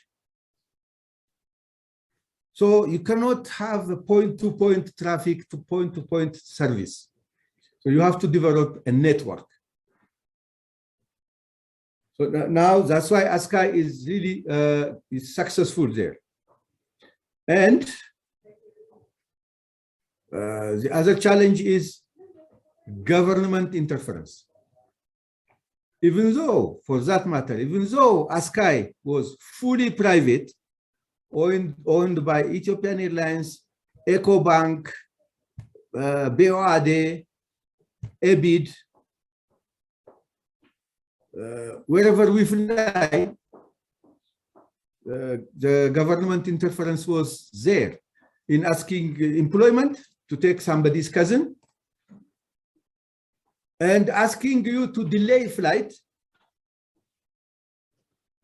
which was a big fight. Well, by chance, I am the first CEO of ASKY, and I have gone through this. And you may remember my name was in the newspapers. Oh, the DJ from Ethiopian Airlines refused to do this, refused to do that. Yes, we resisted and we refused. And now ASKY is successful, free of interference from any government. I think this was one of the big problems for, as Shamsu said, for Air Africa. And some of the countries, they were not ready to open up to give even the traffic lights. To give you an example, it took us 1 year to get operating permit into Dakar, to Senegal, for no reason. But at that time, immediately, they gave daily flight to Emirates. And it took us six months to get permit to fly to Abidjan. So it was, the challenge was really too much. The governments were not ready to support such a partnership. But now I think they have got the lesson. In many countries are now asking us to start an airline with them. They are inviting us. In the past, we were begging and begging, and nobody was listening to us. We were begging governments, we were begging airlines. Nobody was ready to listen to us. They were chasing us away. I remember in 1996, I went to Accra and asked Ghana Airways for partnership. They didn't talk to me. There was a managing director from Britain and the commercial director also from British. They told me we have no market in common. So I had to come back. But after Hello, Busera. Sorry for interrupting. We are short of time. We request you to conclude with the lessons learned so that we can proceed to the next case study. Thank you. Okay, thank you. Good. Okay, let's go to the lessons. Okay, the lessons, I have started it already. You can go to the last slide. The lessons is that partnership in Africa is very important, and we have shown that it can be successful, and it is successful, given with a strict management, professionally managed, without intervention of any government. So if we can do it with governments, why not with airlines? It should be easy, because two professionals in the same business, the airlines should be able to come together and consolidate. And let's have more alliances between airlines and in different aspects of cooperation. And well, it needs definitely commitment of governments, because airline industry in Africa should be seen as infrastructure, because as I said, there is no surface transport, there is no railway. Connectivity between countries is very thin. So in order to integrate develop trade between countries, we need to have strong connectivity, and this connectivity needs partnership between airlines. Thank you very much. Thank you very much, Mr. Busera, for sharing with us the ET experience on the ET model of partnership. And we have learned quite a lot on the benefits of the equity partnership model. Key to highlight is pooling of resources, the contribution to develop intra-African connectivity, and the enhancement of traffic growth, as well as network development through the feeding and the defeeding of traffic. And one key point to note that what is needed is the right management, also highlighted in the Lufthansa consulting presentation. Yes, consolidation can work, but we need to implement it right. We have the next case study, which is to be presented on Kenya Airways. And I will invite Mr. Alan Kilavuka, Kenya Airways Group MD and CEO, to share with us this case study on KQ's first-hand experience. Mr. Kilavuka, you have the floor. Thank you, Maureen, and thank you to all the people who have presented so far. So this case study is actually going to be repeating a lot of the things that you've already had. And I know we are actually running short of time. So in the interest of time, what I will be doing is, if I think that a point has been made, I will not dwell on that point. I will move right along to areas where I believe either we need to emphasize or have a slightly different twist to things. But by and large, what has been already mentioned, right from Matthias, when he presented the opening remarks, and also all the way to Chamsu, talking about AFRAA, and then eventually to what Busera was talking about just now around Ethiopian Airways. It will be very complementary to what I'm going to say.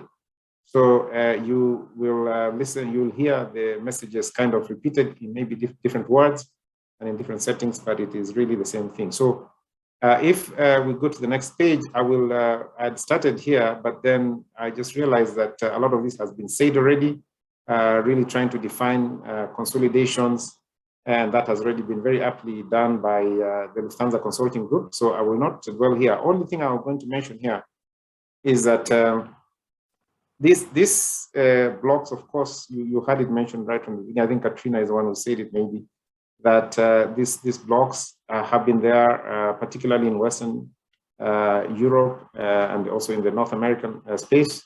And I think you saw Matthias also demonstrating what that does to the yield, what it does that to the market, what actually does to the customer, and so on and so forth. So there are different ups and downs.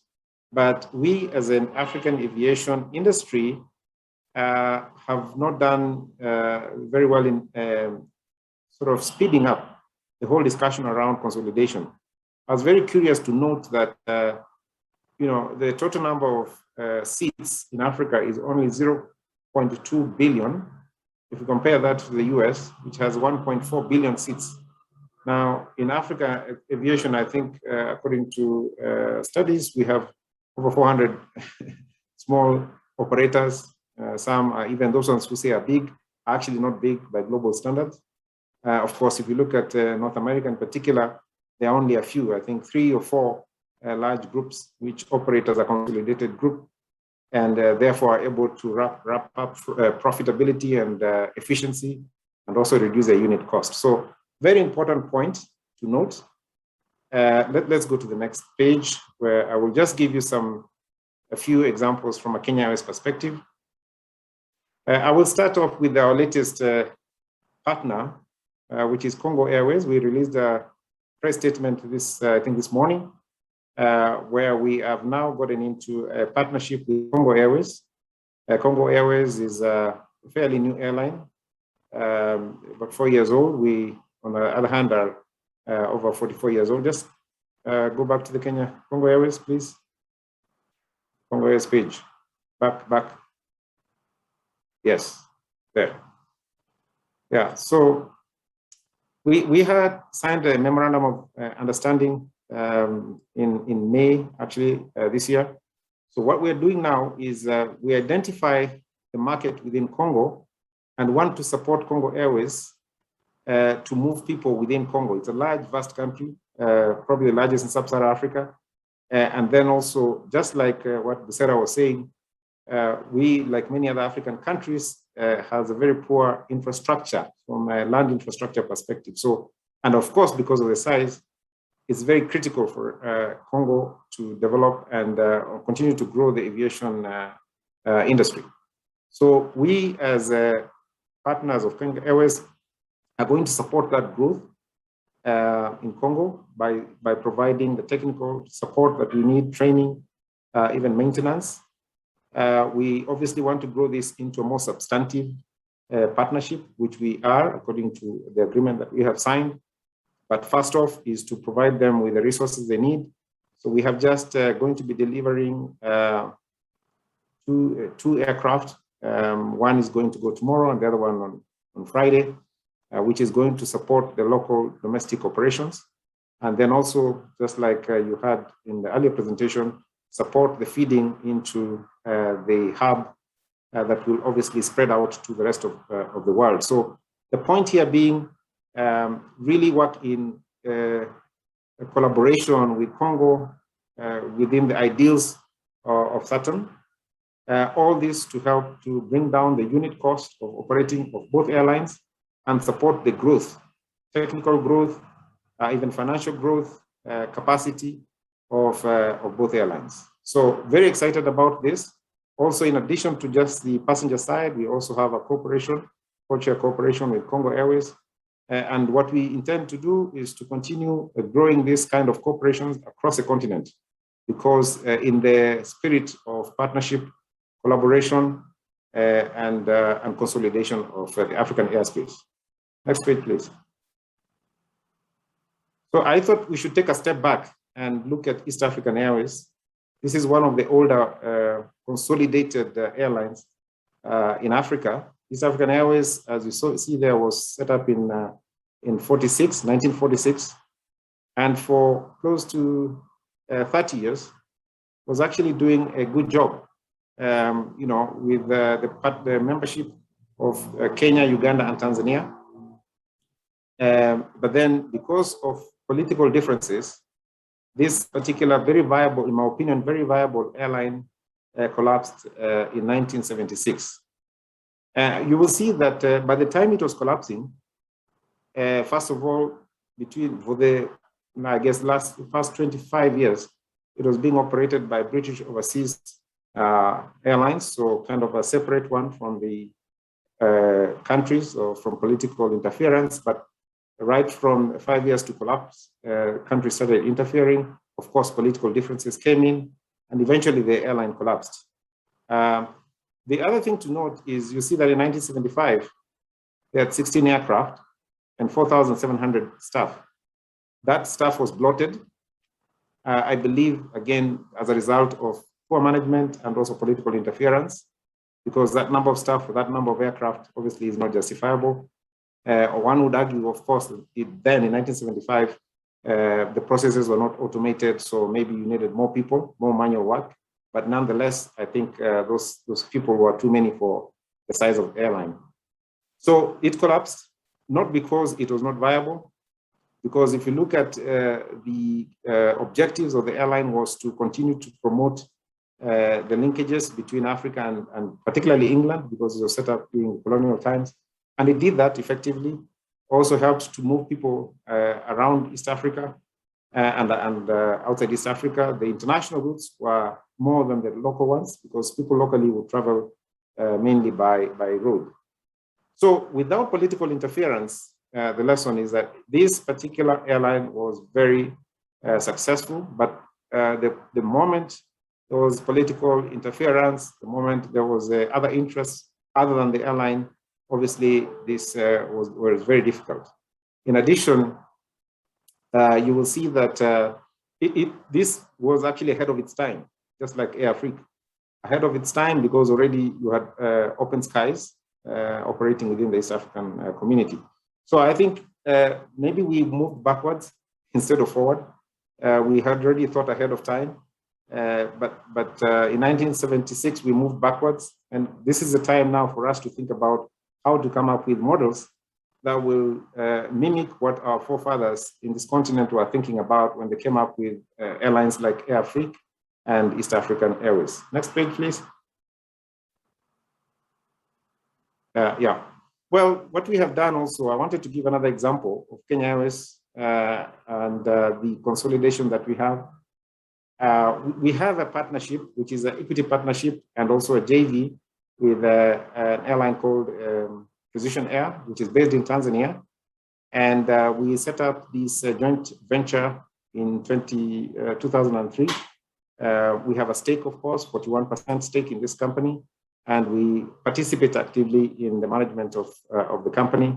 In fact, just this morning, we had a board meeting. And on top of that, we have a JV that really helps to coordinate the network of the two airlines. We fly domestic, I mean, they fly domestically, we fly international. So how can we coordinate the network so that you create what you had Sarah saying, the feed and defeed for Kenya Airways and also for Precision. And this has been very successful because it supports just the mission to help sustainable development in Africa. And particularly, Precision has been very instrumental in the growth of the tourism industry in Tanzania, and also helped to encourage the cooperation between the two countries. It, of course, helped to improve the air transport. On top of just having the coordinated network, we also support from a technical perspective and also capacity building for that. So it helps create employment and also helps to create skills in the aviation industry. So a very progressive, I would say, joint ventureship and also equity partnership with Precision. Really same thinking about making sure that you have expanded scale instead of having independent standalones that are difficult for the airlines to operate in a network environment as opposed to point to point. So let's go to the next page. So I've already talked about this. I was talking about the benefits, but let me emphasize on a few of them in addition to what I've already said. So because of this, it actually created new markets. So it enhanced markets, both in Tanzania, because Precision operates within Tanzania airspace and also helps to, of course, develop our market as well, because it creates a very good feed into our network to outside East Africa. Also helps to promote Precision because they can sell beyond and behind. Then it improves connectivity within the environments as well. Now, from an economies of scale, just like you had earlier, also when it comes to certain aspects of procurement, of negotiation, you know, we would try and do it together. And then also enhance the safety and security of the industry generally, because ensure that we can support each other from compliance perspective, safety compliance and procedure compliance. Also created new ways of or new revenue streams as well because of the enhanced network. Just the mere fact that you come together, you create an economies of scale, which by itself eliminates a lot of redundancies and overlaps. So right now we are working on a joint maintenance and repair organization that will cover all our subsidiaries, including Precision. Again, that will help to increase the offering that we have and also reduce the overall cost of the group. Next page. So this is my last page. Again, repeating actually almost verbatim what you've heard before. So again, I'll not go over each and every one of them. But clearly, because we are 54, 55 countries within Africa, and in sub-Saharan Africa, I think 48. Very complex, different languages, very restrictive BASAs, so the spirit of SATAM has not really kicked in. And also there's a fragility because of diplomatic relationships, and some would argue some instabilities in certain countries. We've just heard about the coups that happened recently. And what is very important also, again, to emphasize what Sarah was saying, Africa, aviation in Africa is really not a good, nice to have, or it's not a luxury to have. It's a vast continent with poor connectivity from a road network and rail perspective. So it is an absolutely essential service. Now, what African authorities are doing is they treat this as a luxurious industry. And so, generally speaking, the aviation in Africa is overtaxed, and so makes it even more affordable. The growth rate that we see, I think we saw 6%, IATA says 5%. It could grow to a lot more than that if we'd made it more affordable for our people by reducing taxes and also non-tax barriers that this continent. So I think that is one area that we see that makes it difficult for us to consolidate. Now, also, when I talk about, and I know that we have financial institutions that are on this call, really to think about how we can involve equity financing or financing of airlines, both private and public, that will encourage consolidation as a philosophy, because this way then it makes the airline more really sustainable going forward. So I think this is important. Of course, what has been emphasized, and I agree completely, is to have independent professional management and also to divorce politics and political interference from the running of the organization. And we can do that by having, if you have a consolidated view of African aviation, it discourages those kinds of interference. And if you get support, political support, particularly from the AU, I believe this would be doable. And then, thinking ahead, there are very, very many models of consolidation, partnerships, collaboration, whatever you want to call them. We've mentioned some of them. I think we had some of them from Busera. It would be it equity, be it a full mergers, be it operating under one airline group, be it code shares, whatever the case may be. The point being, we have to be innovative in finding not just the financing solutions, but how do we consolidate? How do we make this very important industry in Africa viable? And in my opinion, it can only be viable with more and more consolidations. And not just that, getting support from a tax perspective. How do we harmonize taxes? How do we reduce the cost of operating in Africa so that it is viable for people to fly, a lot more viable for people to fly? Because if we don't do that, then we'll continue losing market share. Already Busera was mentioning that we have only 20% of the African market. During the early days of East African Airways, we had a lot more than that. We'll continue losing that market share. And I think it is not, we cannot then just say that, someone will come in and fill the space. Because the only people who are interested in developing Africa is Africans. And that is just a fact of life. So we have to be selfish in a little bit to see that our airlines are surviving, but the only way that they can survive is to come together more with cooperation and partnership, and therefore scale up and they are able to be more viable going forward. And also we have something that is, we should help to facilitate as an airline, which is Africa Continental Free Trade Area.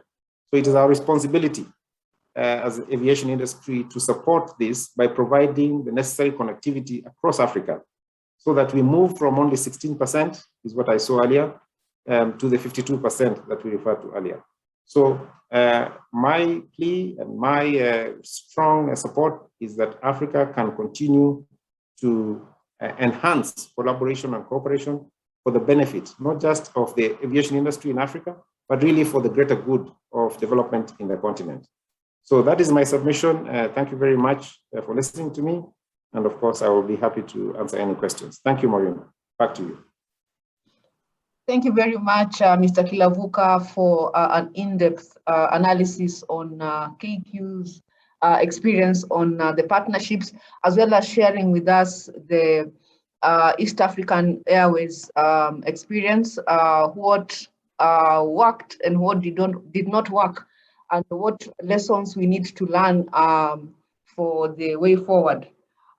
In particular, as reiterated by the other presenters, the issue of political interference, corporate governance and management comes as one of the main hindrances on why consolidation is not working.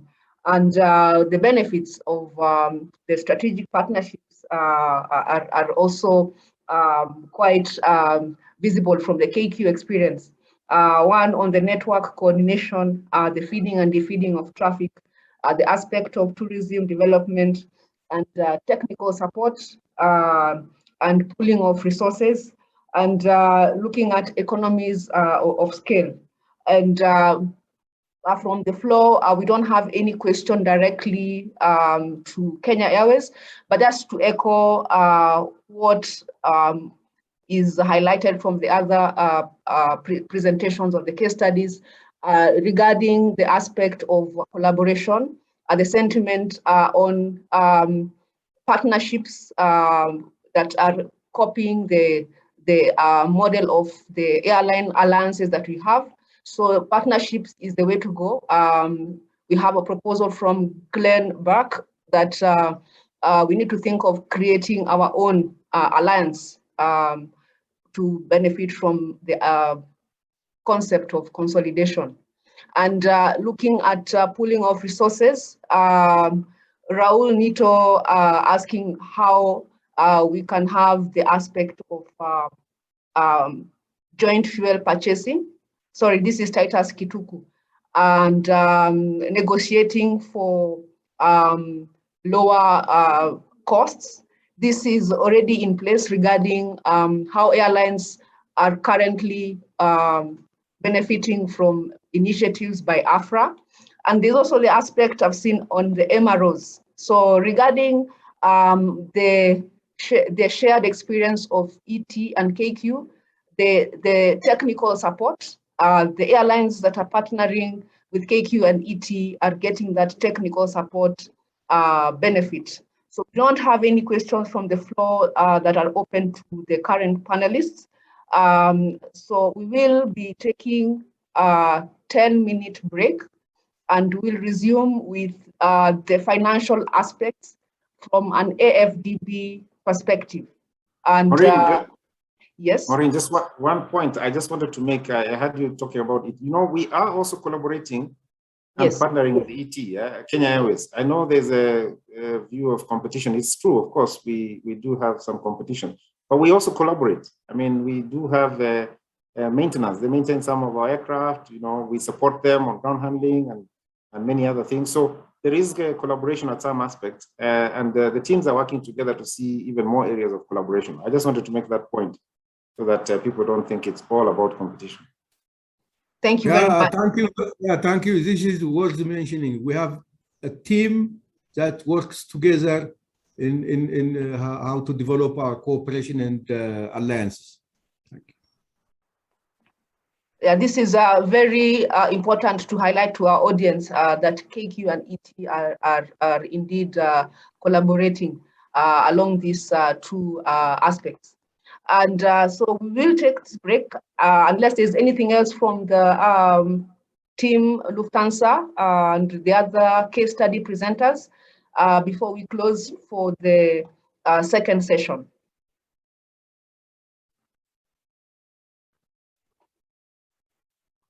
Distinguished ladies and gentlemen, welcome back from the short break, and we'll go to the next part of today's workshop. We have lined up a presentation on the financial aspects of airline consolidation, and we will be hearing from AFDB on their perspective on this subject. The presenter for the session is going to be Romain Ekoto, the Chief Aviation Officer, Infrastructure and Urban Development Department at AFDB. Romain, you have the floor and you have 10 minutes for your presentation. Thank you. Thank you very much, Maureen. Good afternoon.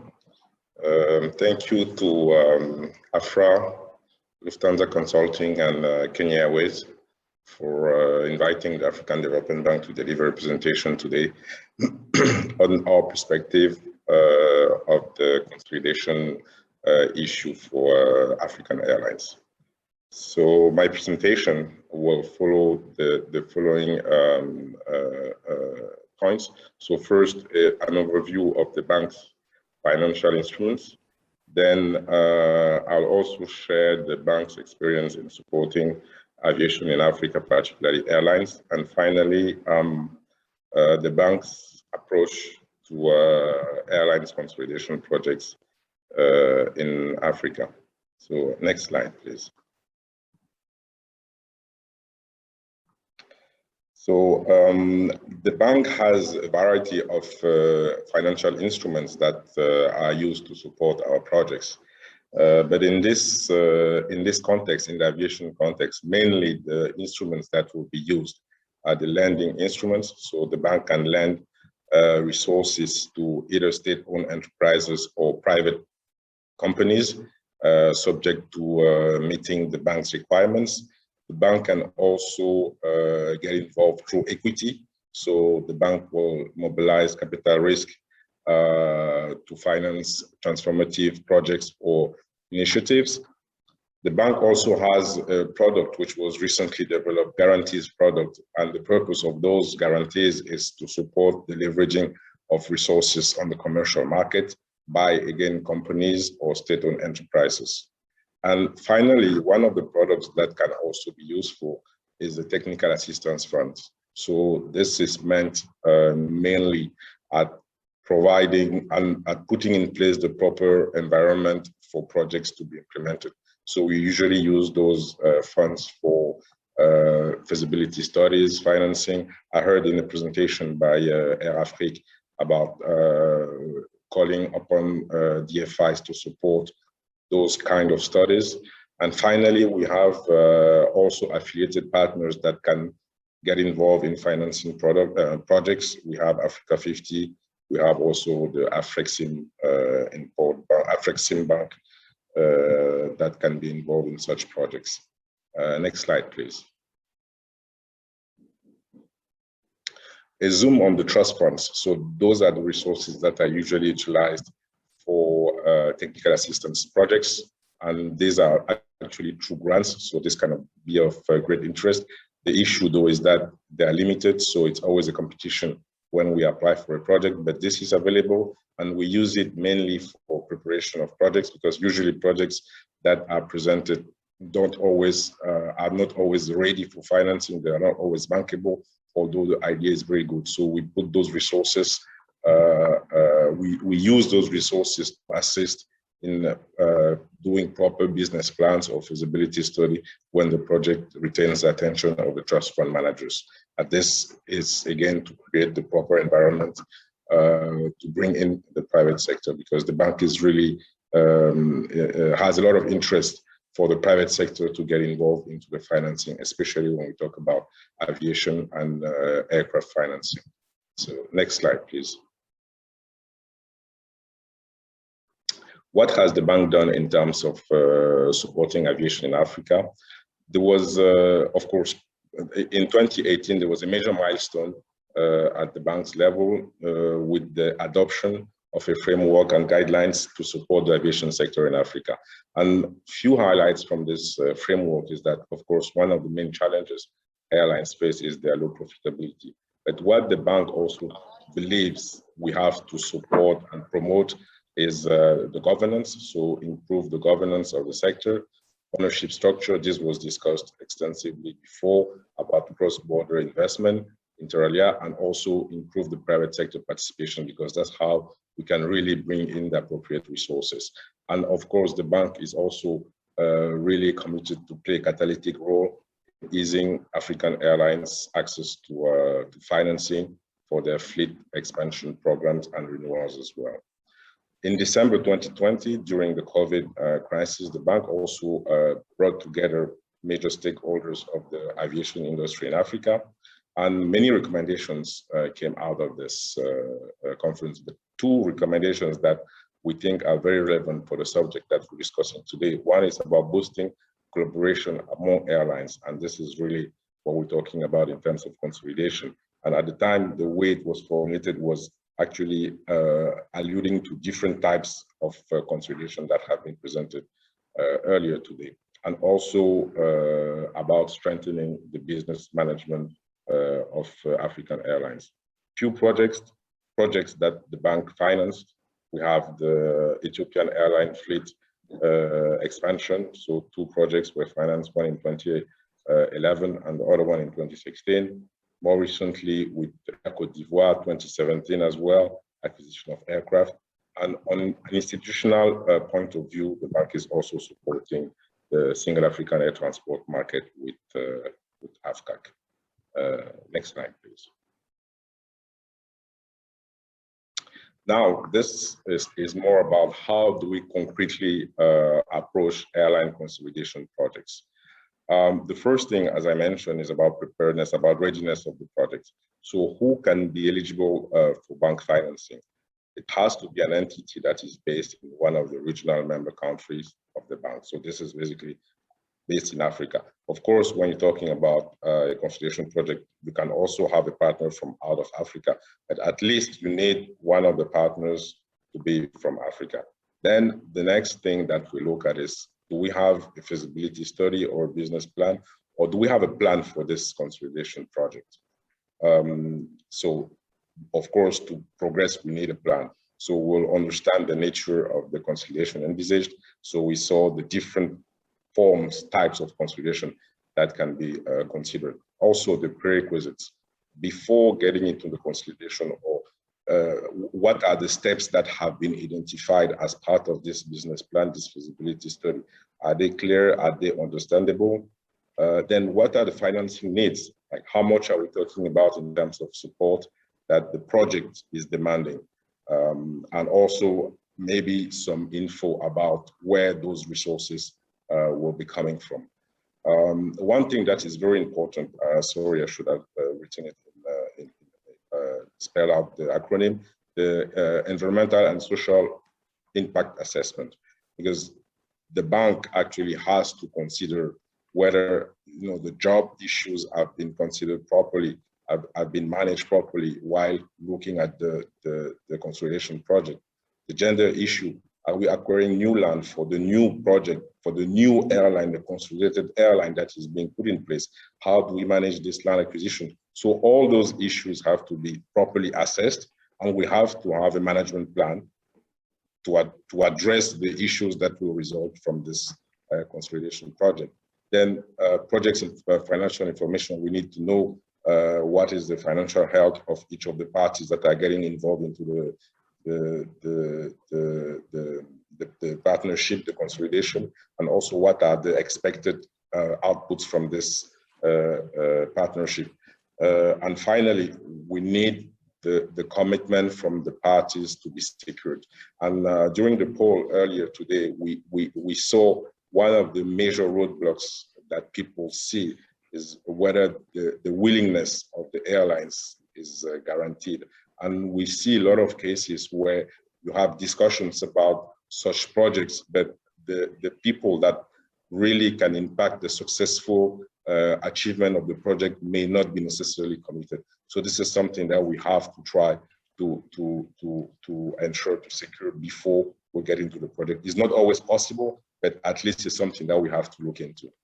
One thing that is important is the situation I'm describing here is when we have all of this available. But if not, if the project is being elaborated and envisaged and resources are needed, then the parties can also approach the bank to see how the bank can support in conducting the feasibility study and developing the business plan. Again, resources are not that, I mean, they're limited, they're scarce, so we may not necessarily able to always support those projects, but at least you know there's a possibility for that. Next slide, please. Now we get into the, I would say, the investment appraisal per se. So we get into the details of the figures, because previously we were just checking whether the figures, the information is available. Now we get into the work itself. So the first step is the due diligence by a team that is put together by the bank. So we may have resources internally, but usually we will also bring in consultants to help to support the bank's team to conduct this due diligence, and we'll look at the financial viability of each party.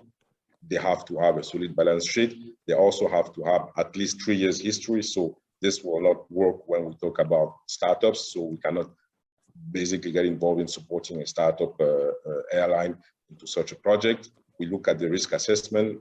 Can we, do we have the right mitigants to support the risks that will have been assessed, that will have been identified? We also look at the operational assessment, of course, like what are the operations of the airlines, what are we putting in place when we partnership? And of course, we have to look at, okay, when we put in place the partnership, is the business plan robust enough? Are we satisfied with the projections, the forecast that were being presented by the different parties? Once we do this, then we move into the project parameters fine-tuning, i.e., how much are we talking about, like the financing needs. After we've done all this evaluation, we look at the maturity of the project, of the financing that will be considered, and then we move to the next stage, which is which instrument is the bank proposing for this project, and also what's the level of exposure of the bank. Of course, we are guided by bank's policies. We have the bank's framework and guidelines typically for aviation, but also we have like a policy for non-sovereign operations. And for example, for non-sovereign operations, the bank cannot support more than 30% of the project total value. One thing that we also, of course, when we cannot support more than 30%, is we need co-financing, and we really, as much as possible, want to see the private sector involved in the transaction. And for that, of course, we have also instruments like the guarantee, because the guarantee can enable the project to leverage resources from the commercial bank at, with favorable conditions. Next, please. Then once we've done this, we've determined the type of instrument that the bank will use to support the project if considered viable. Then we have an important step, which is defining the prerequisites. And the purpose of this is really to enhance the project legal and operational framework without delaying the process. And those prerequisites can be actually required either even before project approval. Typically, we're talking about 2 airlines that are merging, but we see an obvious issue with some operational processes, let's say the maintenance processes, or even an aircraft, then we can make it a condition. This aircraft has to be sold before we can move into the project. Or in the governance, we say the board, there are, half of the board members have not been replaced as per the regulation. So we can make it a prerequisite. This has to be put in place before we can even sign the project. And then we have some other conditions that will usually be required before we can disburse. Some of these conditions may be the adoption of a regulation in the given country, or maybe the resolution of a pending issue. So really, depending on the case, will determine the appropriate prerequisites. Again, we will not get into a situation where those prerequisites cannot be met, because this means the project will never take off. So we want the project to be, the framework to be solid, but we want also the project to materialize. And also during project implementation, there are some requirements that we may want, let's say, in terms of equity raising, we may want the capital to increase, but this can be done over time. So also we want to make the project happen, to be successful, but also to make sure that those conditions are met. And the different areas where those prerequisites can be determined have to do with, like, the airline restructuring, the regulatory framework, typically the adoption of a given regulation. For airlines, for instance, we used to have the Cape Town Convention, so the country has to be a signatory of the Cape Town Convention. For governments, we would require, for instance, the government to have signed to be a member of the SATEM. So these are typical requirements that will usually make part of the prerequisites for any given project. And then we get into the project approval process. This is led by the bank, although the project is in partner, is to support given entities. Once we get into the approval process, is really the bank's team that will take it through the different steps, with the final step being, of course, the bank's board approval. And once this is done, then the project implementation can start. The bank's experience on consolidation of airlines, we've been actually approached by a few airlines, either for the financing of an existing consolidated, I would say, an existing partnership, or for the support actually of the development of the feasibility study to reach to the consolidation. And more generally, the bank has been supporting a lot of multinational initiatives. I mean, during the presentation by Sam Shu earlier today, he spoke about AirAfrica. The bank has actually been instrumental in supporting many institutional multinational framework projects. So we have acquired also some sort of experience as to what can work and what won't work.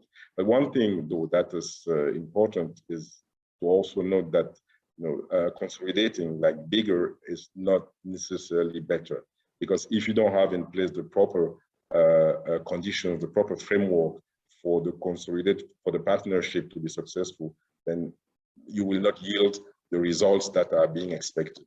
And we have, of course, many examples worldwide of consolidation airlines that failed. So this is something that we also have to keep in mind when looking at those initiatives. Next slide, please. So thank you very much for your attention, and I hope I did respect the time limit. We now are going to the next and the final PowerPoint session. We do not want to kill you with PowerPoint before we go to the panel discussion. We have a presentation which will be giving us a summary of the benefits and risks from consolidation from an airline perspective. And this will be made by Matthias Kahn, Associate Partner, Lufthansa Consulting. Matthias, welcome back. You have the floor. Thank you very much. Maureen, in the interest of time, I'll try to keep it short. And I think we talked about a lot and heard a lot about from the different case studies. So I recommend to jump directly to the summary page on this one and keep it short so we can move on to the panel discussion. I think we're all waiting. So let's, if we can move, next, to this one, to one before. Yes, exactly. Thank you very much. So as you have seen in the real life case studies, airline consolidation leads to various opportunities and risks. On the plus side, you have big revenue synergies. You have improved connectivity and network reach. Your brand will have more credibility, and frequent flyer programs will gain attractiveness due to more options to earn and spend miles. And here, the Lufthansa Group, for example, is another example for this. They have a loyalty program for all the airlines that are under the Lufthansa Group umbrella. So mentioning as Arvind said, Austrian Airlines, Swiss Airlines, Brussels Airlines, and Lufthansa, and they all use the same frequent flyer program, which makes it more attractive to customers as well. Furthermore, customers get to enjoy a higher quality of service because through consolidation, more frequencies can be offered, itinerary choices will be increased. And besides those revenue synergies for airlines, there are big cost synergies associated with consolidation. As we've heard before, there's economies of scale in fleet, infrastructure, and operations. Redundancies can be eliminated altogether. So we're talking about overheads, some corporate and administrative functions, and IT especially. And you can expect an increase in bargaining power, which allows for better procurement options for aircraft, fuel, and other items. And we just heard about the idea of forming a partnership to procure fuel collaboratively across Africa. And the last point that we want to make is consolidation will also lead to improved financial maneuverability. What we mean here is an effect that is twofold. First, improving your finances due to the cost and revenue synergies that were mentioned. So therefore, you will have more money to spend on a needed investment in IT and infrastructure. And secondly, making those investments in a consolidated form will ensure that it will have a higher impact and economies of scale due to the increased size of the operation altogether. So we have those on the opportunity side, and I think we have heard a lot about the opportunities from the speakers before. On the other hand, there are some risks that need to be evaluated. So first of all, consolidation in any form can be complex to be implemented. There was recently the case of the Asiana and Korean merger, which produced synergies to the tune of $350 million US dollars on a yearly basis. However, once they put everything together, they realized they will have one-time cost of $500 million US dollars just to integrate their IT system. So you can see sometimes it's more complex than originally planned. Secondly, as we can see in the American market, customers can become dissatisfied if the associated effects like the lower quality of service actually happen. And thirdly, airlines that strive for consolidation, especially across borders, like it will have to happen in Africa, those airlines need to manage a complex aeropolitical environment and an often a very complex governance structure, especially if governments are involved on one or more sides of the partnership. Lastly, from an industry and airline perspective, consolidation may lead to a lack of competition. And this not only hurts the market and the consumer, it will only help the airline in the short term. In the long term, customers and competition regulators, as we just heard in the Air Berlin case, will come knocking at the door and demand changes in the market. So to sum it up, a variety of opportunities and motivation for airline consolidation exists. Africa sure appears to lag behind other markets with regards to market concentration. And from what we have seen, it appears that consolidation could be one lever to further develop the African market and improve the competitiveness of African airlines versus the global competition. However, the risks of consolidation need to be carefully considered and evaluated on a case-by-case basis. So thank you very much for your attention so far for this presentation part of the workshop. And now we can look forward to our panel discussion to see what potential our panelists see for the African market from consolidation and what needs to happen in the African market and in the environment to unlock those potentials. So I hand over to you, Maureen, and to the panel. Thank you very much. Thank you very much, Matthias, for summing up the opportunities and risks on airline consolidation. And we have reached the highlight of today's event, which is the cherry on the cake, the panel. We are looking forward to a very exciting panel. So join me to welcome our very able panelists who will discuss possible strategies and measures for African Airlines and recommendations for the industry going forward based on the inputs that we have received from the presentations of the day. Our first panelist is Ms. Angeline Simana, AFCAC Director Air Transport, who is representing the AFCAC Secretary General, who could not join us due to unavoidable circumstances. Our second panelist of the day is Honorable Dr. Peter Mathuki, Secretary General, East African Community. Honorable Mathuki, thank you for making the time to join us. And the next panelist is Mr. Barry Kashambo, ICAO Eastern and Southern African Office, Regional Director. Welcome, Mr. Kashambo. The next panelist is Mr. Rafael Kuchi, Director, Government, Legal and Industry Affairs at AFRAA. Welcome, Rafael. And our fifth panelist is Mr. Kamil Al-Alwadi, IATA Regional Vice President for Africa and Middle East. Welcome, Mr. Kamil. And we have our moderator, Arvind, Associate Partner, Lufthansa Consulting. Arvind, I hope your audio is much enhanced, and you have the floor to take us through this panel discussion. Thank you. Thank you very much, Maureen. Could you please confirm if I'm audible now? Yes, this is much better. Okay, all right. So apologies again for the mess up earlier, but we can be much clearer now. So thank you again, Maureen. And as you said, this is really the highlight of the day, because we have an illustrious panel who have decades of experience each in aviation and have played leading roles in the growth of the industry in this continent.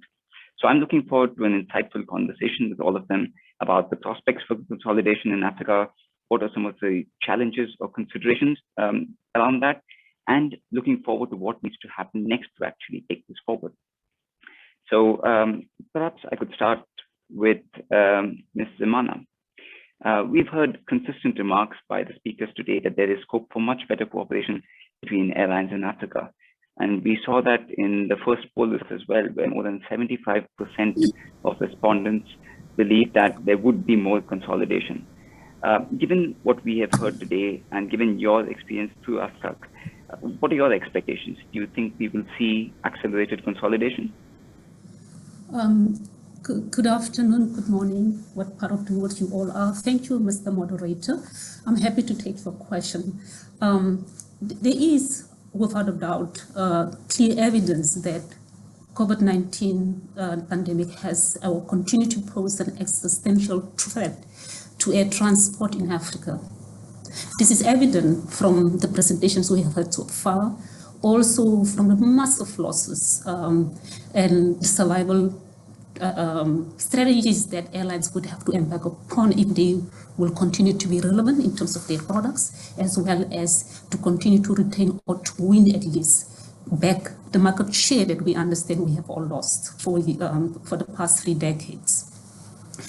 Clearly, there has been bankruptcies. My country, Namibia, is one that had to file. The government had to give up the privilege of having an airline. And as the crisis continue, I believe that they, just as the presenters said before, the managing director of Sky Airline, as well as Kenya Airways, they are present opportunities to expand cross-border, their operations cross-border wise, and to create multinational African airlines through subsidiaries and the joint ventures that we refer to as possibilities. Such measures would enable cross-border partnerships and build a self-sustaining business model that would attract private capital. Like the representative from the bank, Mr. Ekoto, said that private sector participation is essential. So why do I have the same optimism? I believe is possible within a fully liberalized and integrated, strong intra-African air transport market. But leadership is important. Sensitivity to corporate governance is an absolute, as well as the commitment to create wealth beyond just the limitations of the airline executives and their staff. So full liberalization of the African skies should and must remain our policy objective, even though through this current crisis. There are ample evidences that liberalization leads to lower fares, as it has been demonstrated. More frequencies, in turn, stimulates market demand. It also allows existing carriers, or would allow them to better respond to the existing unserved or underserved markets. If complemented at all levels of our society, public and private sector participation and investment to cultivate those abilities and capabilities of the market participants to enjoy a very conducive market environment. Governments, I believe, will continue to provide, or should continue to provide, a public good, at least at a level necessary to ensure a globally competitive economic and conducive regulatory framework within Africa for airlines to foster this kind of partnerships. But definitely, there would have to be a radical change in our concept of a government concept of partnerships and risk-taking, particularly if airline ownership continues to be predominantly owned 100% government, then I believe we would lose another opportunity to take advantage of the advantages that are coming with this pandemic, or opportunities. So we hope that would change and invariably open up investments in managerial talent, as well as the private capital that would come or flow in. The changing ownership structure I have referred to, I believe, will relieve governments from the risk of risk-taking public resources or burdening a portion of society to pay for infrastructure that they do not directly benefit from. It has, as we can see, roughly of the airlines that I understand we have from the association, roughly 28 of them are government-owned. I believe it has diminished the spirit of enterprise, because money is too easily available to some of them in the past. The desire of citizens to excel has also suffered and to succeed, because rewards are no longer based on meritocracy. Invariably, if the motive is not rent-seeking in any enterprise, if it's centered around political or self-preservation of a few jobs instead of creating conditions for private participation, the returns would be minimal. Wealth creation undoubtedly requires a high level of motivation to drive a people to achieve and to take risk for profits, or there would be nothing to share. This would also restore individual incentives and motivations. In state-owned airlines, if ownership is not a problem, is staying out of boardroom decisions, or taking away, or not making decisions in cabinet, but allow it to be taken, or those decisions to be taken in boardrooms. Consolidation, therefore, if allowed and commensurate with the infrastructure government and industry should create and work together, would enable citizens, would enable them, or enable us as Africans to invest in a new generation that has the capabilities to enable them to create wealth, provide for themselves, and share with society as a whole in a rapidly and continuing changing environment.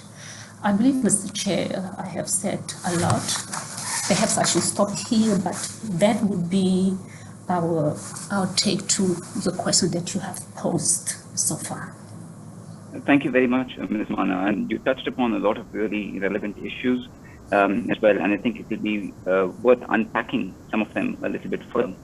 If I can touch upon the point that you made about the socio-economic impacts and wealth creation and so on that is possible through better transportation links and aviation, perhaps I could direct the next question to Dr. Mathuki.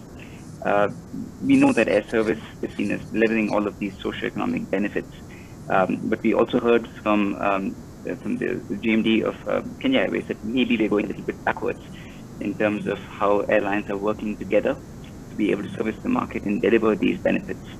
From your perspective in East Africa, what role do you see air service continuing to play, and how could consolidation or cooperation between carriers impact that going forward? Alvin, allow me to speak on behalf of the Secretary General of the East African Community. My name is Waturi Matu. I'm the Senior Private Sector Advisor to the community. First and foremost, I want to take this opportunity to thank you for giving us an opportunity to be part of this panel. It has been interesting to listen to the context, the current status, the case studies, and sharing real life experiences. I think the objective of this workshop is timely, given the current situation of low demand for travel and significant reduction of frequencies, not just on the continent, but globally. We believe that with the current situation as it is, and with the low margins, low loads, and obviously lack of limited ability to sustain costs and increasing debt, it is important that African Airlines rethink their strategy and look at ways in which they can move forward beyond COVID. Now, I think first and foremost, I would like to start by emphasizing on the need for us as a continent to really look at ways in which we can stimulate demand so that we can create an enabling environment for consolidation. I think that, for me, is one of the attractions for us to be able to push this agenda forward. The current enabling environment is simply not there to trigger demand. Then, this can be a conversation that we can have for a very long time. So I think it's important that we start working towards that. But to your question, the impact of partnerships and consolidation on social economic factors and connectivity, I believe if you look at the continent, particularly now, is that there's reduced frequencies, and that is having an impact obviously on trade and investment across the continent. So I think one of the impacts that I see on consolidation is that it is going to increase in the medium to long term the frequencies and the capacities, not just for passengers but for cargo. In fact, if you ask me, cargo is consolidation is probably the least political route that we should take. Also, I see it providing a consolidation, providing an opportunity for us to lower costs. I think previous presenters made it very clear that the cost of travel within the continent is extremely high. And this is very much driven by the costs, the operating costs, the taxes that come along with the sector. So I think it's a good opportunity for us to, consolidation will offer lower fares and reduce the cost of air freight, particularly if you're able to cooperate from southbound and northbound routes. I think the other benefit or impact that I see is increased access to African markets. I think with the Continental Free Trade Area in effect, one of the things that's going to be very important is for us to be able to move goods and services and people across the continent. So this will increase, obviously, access to African markets and enhance trade and investment. I think also, with the growth of the sector, there will be employment opportunities in the mid and the short term, and an opportunity for us to develop skills for this sector. So I think it's critical that we look at it that way. So I'll leave it for that for now, but happy to respond to any other questions that you may have towards this. But for me, I believe let us first of all create an enabling environment. Let us find ways to stimulate demand and to support recovery in the face of COVID. Thank you. Thank you very much. The point you make is quite valid in that there is a lot of latent demand, but it needs to be stimulated. It needs to be thought out, really. And a part of that is also about just providing connectivity. Very often we see once connectivity is established, especially at a reasonable fair point, there is a market that is willing to fly. But that's often the argument that is also made for flag carriers and air service as a public good, if I can link it back to what Ms. Timana said earlier. Perhaps I could bring in Mr. Kashambo at this point. We know that many countries in Africa continue to support their flag carriers because of country marketing, essential connectivity, national side. Do you see industry perspectives on the role of flag carriers itself changing? And how would our discussion today feed into that? Arvin, are we allowed to switch on our cameras? I see everybody's shying away from switching on the camera. Can I switch on my camera? Okay, thank you. Yes, please do so. Thank you very much. I hope my voice is clear and the sound is good. I like the question. And first of all, on behalf of ICAO, let me thank all the presenters. A lot of presentations were made, and I want to thank the previous two interventions from my sister Angeline and Watuli Matu. Now, the question along, I want to anchor my response to the history that was provided today, which I think is really important. For us to be able to absorb and understand the question, the issue at hand here, it's important. Can you switch off your mic, please? There's an interference. It's important to be able to, I think the interference is also coming from Angeline. Thank you. We need to understand where we're coming from. Shamsu gave us some good background together with Alan on Air Africa and East African Airways. I would like to anchor my response on those two. History tells us, and factually, that those two airlines were very successful airlines. Forgive me, Alan, to correct you there. The East African Airways actually collapsed in 1977, not 1976. And the number of employees was anchored on the wide operation it was having. If you see in the background of my presentation, you see the network that East African Airways had, both domestic and international. The network that they were having at that time warranted having 4,000 people because it was very wide and it was vast.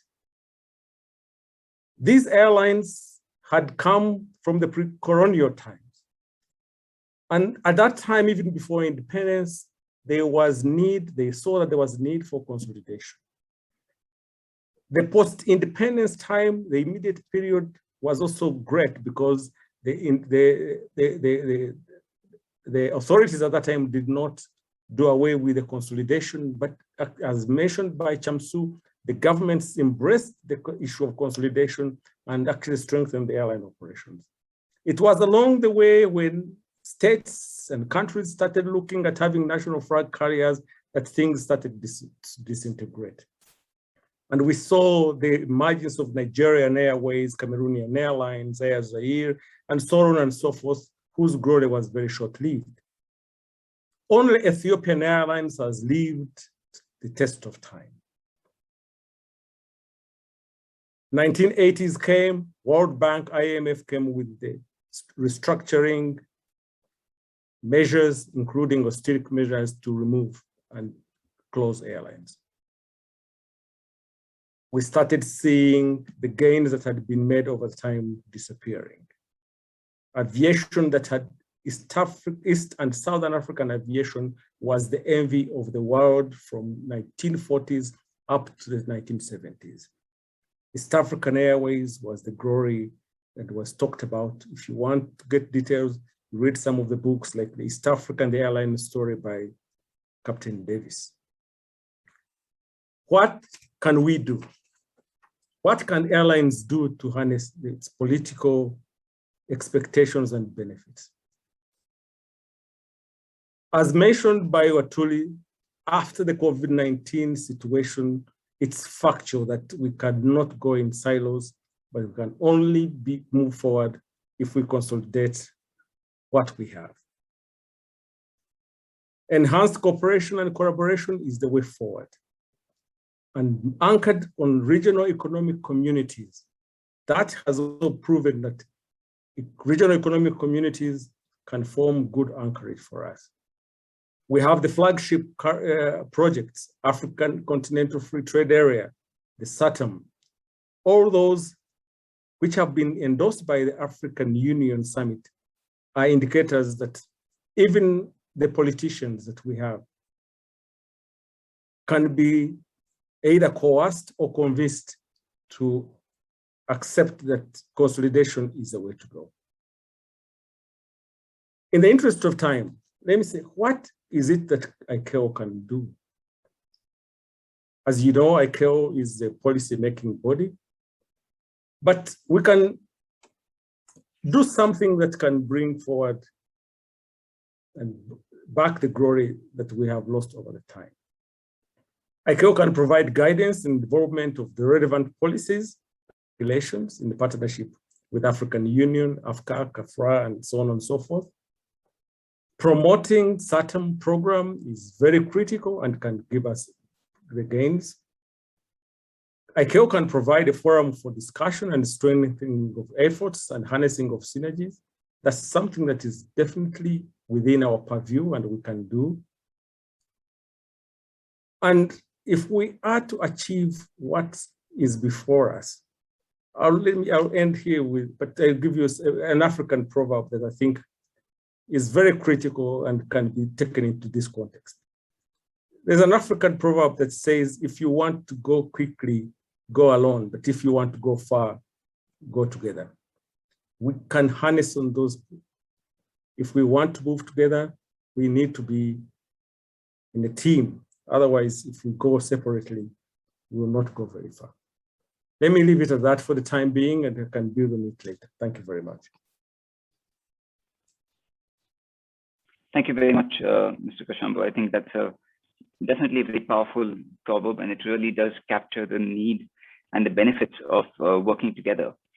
It sounds to me like we don't generally have a disagreement about the fact that cooperation and consolidation delivers benefits.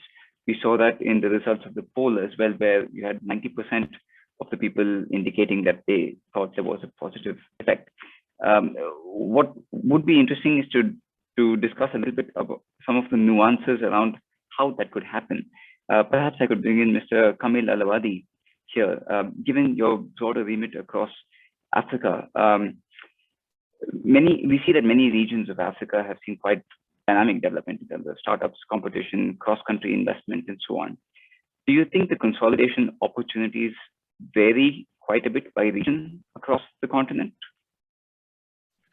Yeah, so good afternoon, everybody, and thank you for inviting me onto this panel. It's been very interesting today, and I've been glued to the screen listening to everybody. I want to take a neutral position here, and so let me first answer your question, Arvind. So yeah, it is. So let's say the region is fragmented, and I just want to stick to the word fragmented. Okay, so there are different levels within the region.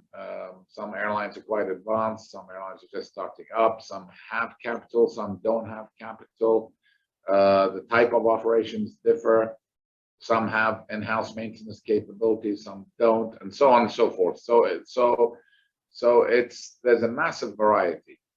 There's also a wide range of regulations within the region, and so the variety and the regulations make it fragmented by nature. My point, and this is where I want to be neutral here, is that of any form of consolidation is doable in the African continent, okay? It may need multiple versions of consolidation. So it doesn't have to be just one type, and we all aim for that one type, but it needs to be looked at down to state level and down to airline level, I believe. Okay, but I think we all have to be very clear in accepting what the challenge is, and I believe the challenge starts off with the governments within each state in the African continent agreeing on things like SATM and agreeing on a unified standard and unified regulations before the industry can start working towards any form of consolidation. And I think this is the problem. If you look at how long SATM has taken, okay, and when you see that this is just ink on paper so far, okay, you wonder. I mean, you know, as I said, today I was very impressed, and I've been glued to the screen listening to all the presentations and views and so on, and it's very impressive. The problem is we need the countries to move at this sort of pace with this sort of understanding, taking decisive decisions before the aviation industry can move forwards. Without governments being fully aligned and agreeing on a standard and a direction, we could waste another 10 years discussing exactly the same thing in the year 2031. And that's my point of view. Thank you. Thank you very much, Mr. Al-Zawadi. Indeed, the aeropolitical issues and willingness of governments to be a party to this is something that came up in several of the presentations. We spoke about political interference as well. I'd like to bring in Mr. Kuchi, perhaps to respond to this, since he has obviously extensive experience working with various governments and pushing the case for better aviation in Africa. Well, thank you very much for the question, and good afternoon to everyone. I'm very privileged to be part of this discussion today. Very exciting presentations and really good points coming up.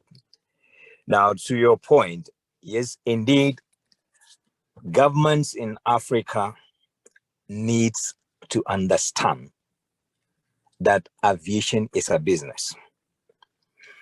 And for us to be able to make progress as far as consolidation is concerned, I think our number one stumbling block is the regulatory environment. With 54 countries, 55 countries, and every country wants to be unique in the way they regulate aviation. They want to handle issues as if they were an island, but we are interrelated, and the business of aviation is cross-border. You cannot try to isolate yourself or distinguish yourself in the way you do business by eliminating all others. So the first point for me is that we need to find a way of actually harmonizing our regulations and making sure that we create the right environment for airlines and aviation-related businesses to be. Now, the second would be for governments to also understand, particularly those governments that own airlines, to understand that the airlines they own are businesses, and they should not be muzzled just because government has money to put in from time to time. Does not mean government should dictate what these airlines should do. They should allow the airline management the freedom and flexibility to be able to take independent commercial decisions that can drive the business. And such decisions will then include elements like consolidation. But if Governments would be the one to decide and choose who your friend should be, who you should partner with, and who you should not partner with. Then I think we might never the consolidation that we want. And unfortunately, as we have heard throughout today, the small size of our airlines, the diverse and small size of our fleet, the high cost, the limited network, all of these do not foster well for the success of our airlines unless we consolidate. But I think that these two elements, if government agree to let go the management of airlines and let management take professional decisions, then the management will be able to explore which options are viable and which options will actually drive the business forward. Then they can do that. Whilst government at the same time creates the enabling environment. Fortunately, we've got the AU and AFCAC who are playing the intermediary role of getting the continent-wide regulations in place. But unfortunately, we still see there's no among states in the adoption of these regulations. And that is where we need to put our emphasis on. If we don't get this right, I think getting consolidation in Africa would be a long way. We might succeed in patches, but overall, our market will continue to be dominated by others. Thank you. Thank you, Mr. Kashambo. I believe you have a point. Yeah, thank you very much. I wanted to come in here to react to my colleagues' interventions, and especially the intervention from my brother Kamir Ayata. I think the statement that we should wait for all states to have harmonized regulations and uniform regulations, and all states consenting or committing to SATAM should be done before we embark on consolidation. I would like to say that we already have a lot of harmonization of regulations. In fact, in some of the regions, the regulations are already harmonized. What we are lacking is uniform implementation. AFCAC has already come up with good templates of regulations, which most of the states have already put in place. The issue is not the unification of regulations, because most of them are actually harmonized, and it's the issue of diverse implementation. And we already have 40 states that have already committed to SATAM. That's a big enough number for us to start. And most of the big operators are within that state. So I would say that it's ripe enough to start. However, I also do agree with him that if we are going to embrace the consolidation, it must be done wisely, it must be done strategically, and it must be done in an informed manner. Otherwise, it might not deliver the intended result. Thank you very much. Thank you, Mr. Kashambo. If I can just push on one of the points you made about that we're lacking uniform implementation. Could you give us a sense of what needs to happen next specifically, that we can make some progress on that? Do you want me to answer that? Yes, please. And I welcome the other panelists as well if they want to contribute. I can start that. We already have the instruments we have in place, the Yamoussoukro Declaration. Very good instrument. I will never forget it because it was signed the day I joined the Civil Aviation Authority of Uganda almost 40 years ago. That's how long it has taken to get this instrument in place. It's a very good instrument with all the provisions in place. Supplemented with SATAM, we have already good, the foundation is very strong.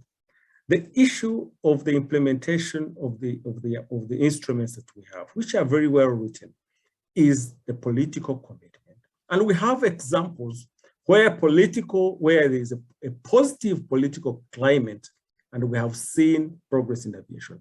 Let's take Rwanda, for example, where you have got the political will. Let's take, much as Ethiopia was saying, there was challenges in Togo, but the political climate was very ripe and very supportive. Where there is positive political intervention, progress is seen.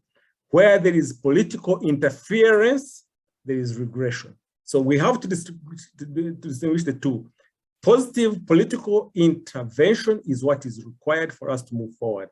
What we don't want to see is political, the opposite of it. So political will is very necessary, and we need governments to intervene positively so that we can move forward. And if we can have that even at the regional economic community level, that would even yield better results. Thank you. Thank you, Ms. Waturimatu. I want to agree with Barry and Kauchi in terms of the frame. I think the legal framework is there, and we have wonderful tools to be able to implement a single market for the continent. However, I think quite often, and this is a challenge to the private sector and AFRAA for this matter, I think quite often we allow that process to be driven by policymakers. And I want to encourage AFRAA and together with the national airline associations to actually provide a stronger voice. Quite often, I think we assume that the policymakers know that there's a sense of urgency, and that's not necessarily the case.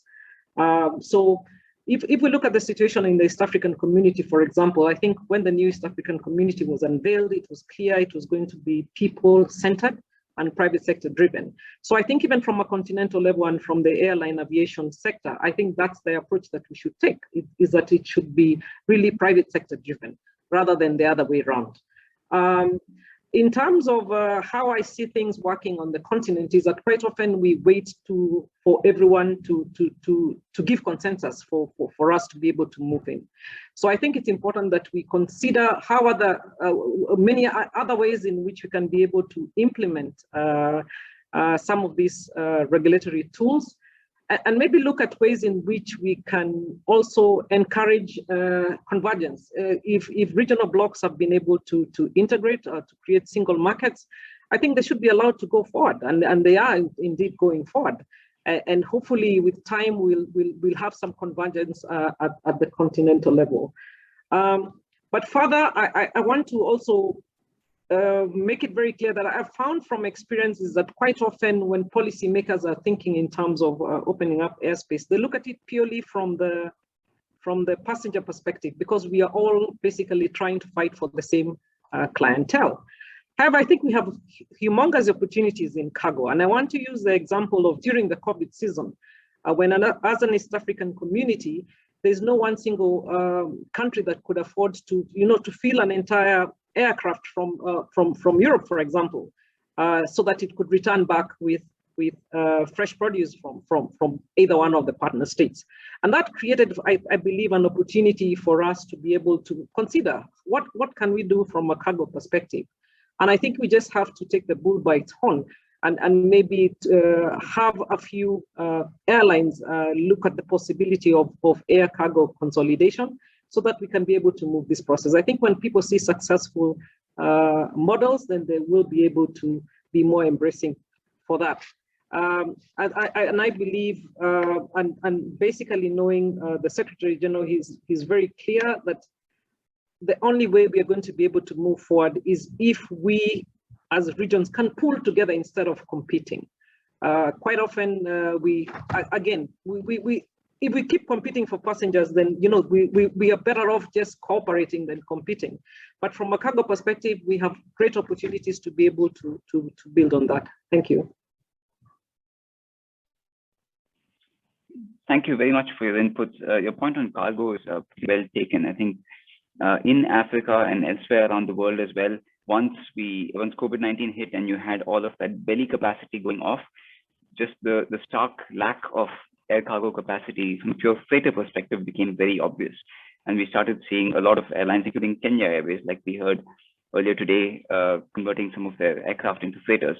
And now it appears like there is a need, I'd say, for a regular cargo capacity, cargo operation connecting several parts of Africa, especially given some of the underlying logistical challenges, the difficulty of ground transport and so on. So that point is very well taken, as is your point about the private sector versus the policymakers. Well, I wouldn't position it as a one versus the other, but clearly there's a need to work together much better. On that point, I actually want to go back to Mr. Alawadi, because COVID-19 has been a trigger for many governments to take a second look at how they're supporting their airlines and whether they're providing more funding and so on. And I know that that's an issue that IATA has spoken quite a bit about.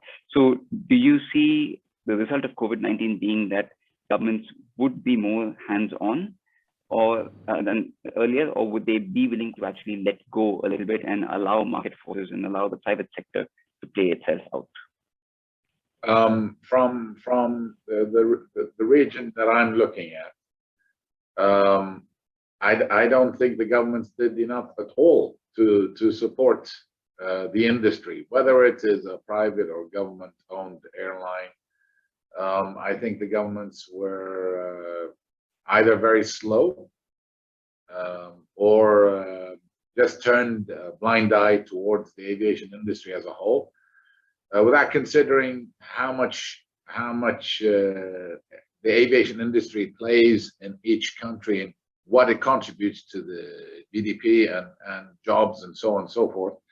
And in some cases, I've seen airlines been neglected completely by the government, and then the government asks them to bring in emergency medical, whether it's support equipment or medicine itself, and they operate these flights, and then they end up waiting 6 to 9 months before they can get their money from the government. So if I would rank the way the governments have supported the aviation industry right now, I would rank it as shambolic and upsetting, to be honest. Where we all know that the aviation industry is a vital lifeline for all the countries on Earth and on the globe, and then we see how little support or how slow, or in some cases decisions are being made that actually negatively impact the aviation industry.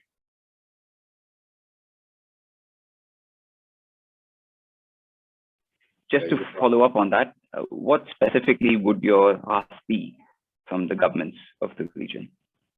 Well, it was included in an earlier presentation, and you know, it's so there are charges. You can see a certain amount of, whether it's direct financial support to the aviation industry, specifically airlines, whether it is supporting, let's say, what Canada and the US did, and they supported paying a certain amount of the salaries, whether it is completely dropping the charges of parking your aircraft. So I mean, imagine a country closing down and all your aircraft are on ground and you're being charged because they're on ground, they're not moving. Okay, whether it is very low interest rates from loans from the CBK, central bank, or there are many ways of doing it. But instead, you see some states turning around saying, "Okay, now you can fly, but you have to have COVID tests carried out, and the COVID tests will cost $400. So you have a family of 5 people, and that's $2,500 just for $2,000 just for the COVID test before you even buy your ticket." So instead of supporting the aviation industry, a lot of things came out where it actually either turned a blind eye to the aviation industry, or in fact, they added some additional costs, whether it's parking fees, levies, charges, all seem to have gone up. And then there's new stuff like, forcing passengers to buy tests, PCR tests, very expensive PCR tests, also hampering the passengers and making them avoid travel, basically. Thank you. Thank you for those inputs. I want to go back to a point that Ms. Simana had made in the beginning, that there could be an opportunity to expand and create Africans with African airlines with a multinational footprint, something that we're starting to see a bit of, and that some of which were presented earlier today as well. But I want to contrast that against a very interesting comment made by Mr. Erdogan Mikoto from AFDB, that bigger is better may not necessarily always be true. So from a regulatory perspective, Ms. Semana, I'd love to get your thoughts on that. Especially on the point of, is bigger necessarily better?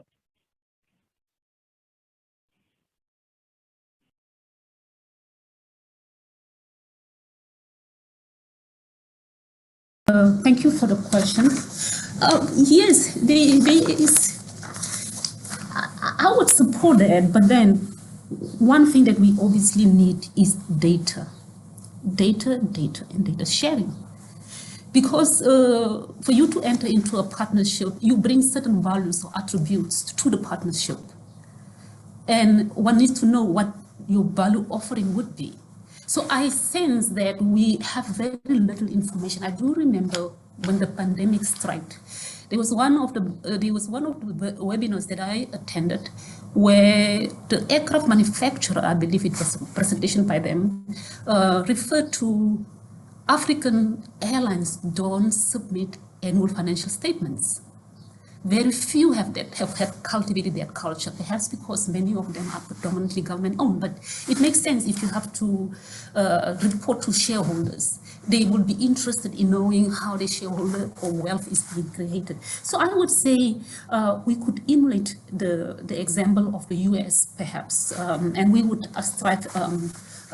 strive towards that as within the executing agency, that we require within the single air transport market that they submit by law statistics, annual reports. I think that's a good starting off point. Because if you have data, you will be able to know where the weaknesses are, where the strengths are, and what is it, and what competitive advantage we have as African airlines vis-a-vis the industry ratio with the ones that we are competing against within our space. So I believe that with that, if we all can commit as aviation stakeholders, that is one way that we can do. We don't necessarily have to have a single authority on collecting or owning the data, but we should share the data. ACAO collects, but ACAO is also just partial. It's just a window into what African contribute in terms of their share to international civil aviation. So if we can cultivate that, I believe we will breed in efficiency, that we can anticipate and react to the changing needs of airlines. Governments would be able to invest differently and in more responsive economic infrastructure that would help them to attract customers. We, for example, know that there are some success factors that are essential for an airline to really sustain its operations, or at least net profit. We know that it is important that they attract customers and retain them or grow their base. How they manage their finances is extremely important. Their people, their productivity rate, because you would be bringing groups of people from different aisles, of different parts of the aisle that must now join resources together, managerial talent, contribute to that. Some may not have it, but they may have a strength in something else. So in order for you to be able to do that, you really need data, and nobody goes blindly into a partnership. You go in there because this will be private equity. It will not be taxpayers' money. Governments would have to account for that if they continue to wanting to own some equity shareholding in a venture of that nature. So I believe that it involves development of a unique configuration of resources and processes that would enable them to deliver, or us to deliver jointly on value proposition, synchronizing market perception as well as corporate reality. To be competent or to be competitive, at least in some of the areas that I have referred to, by forming those alliances in order for them to be more effective in responding to the changing needs. Their promotional effectiveness is again another area. How effective are they? Are they spending money and getting value for their money? It's another thing. I learned that, for example, Singapore Airlines, when it comes to just the selling of their tickets, is actually done by a vendor who has got offers set up in Indian land, a small India, which is a neighborhood. Really, is not some fancy offers, but someone that has the contract to do that for the airline. So the airline has outsourced that. So we would have to look at where do we spend money that we shouldn't really, or can at least continue to save money and still be relevant. Then airlines must invest obviously in new aircraft. I know some consumers or some businessmen would, or some business personalities would tell you, I don't fly an aircraft if it's more than 5 years old. So how many of them are discerning travelers that would say, I can fly anytime an African Airlines, but I would look at the age of that aircraft because it tells you about the safety record as well as the safety attitude of the airline.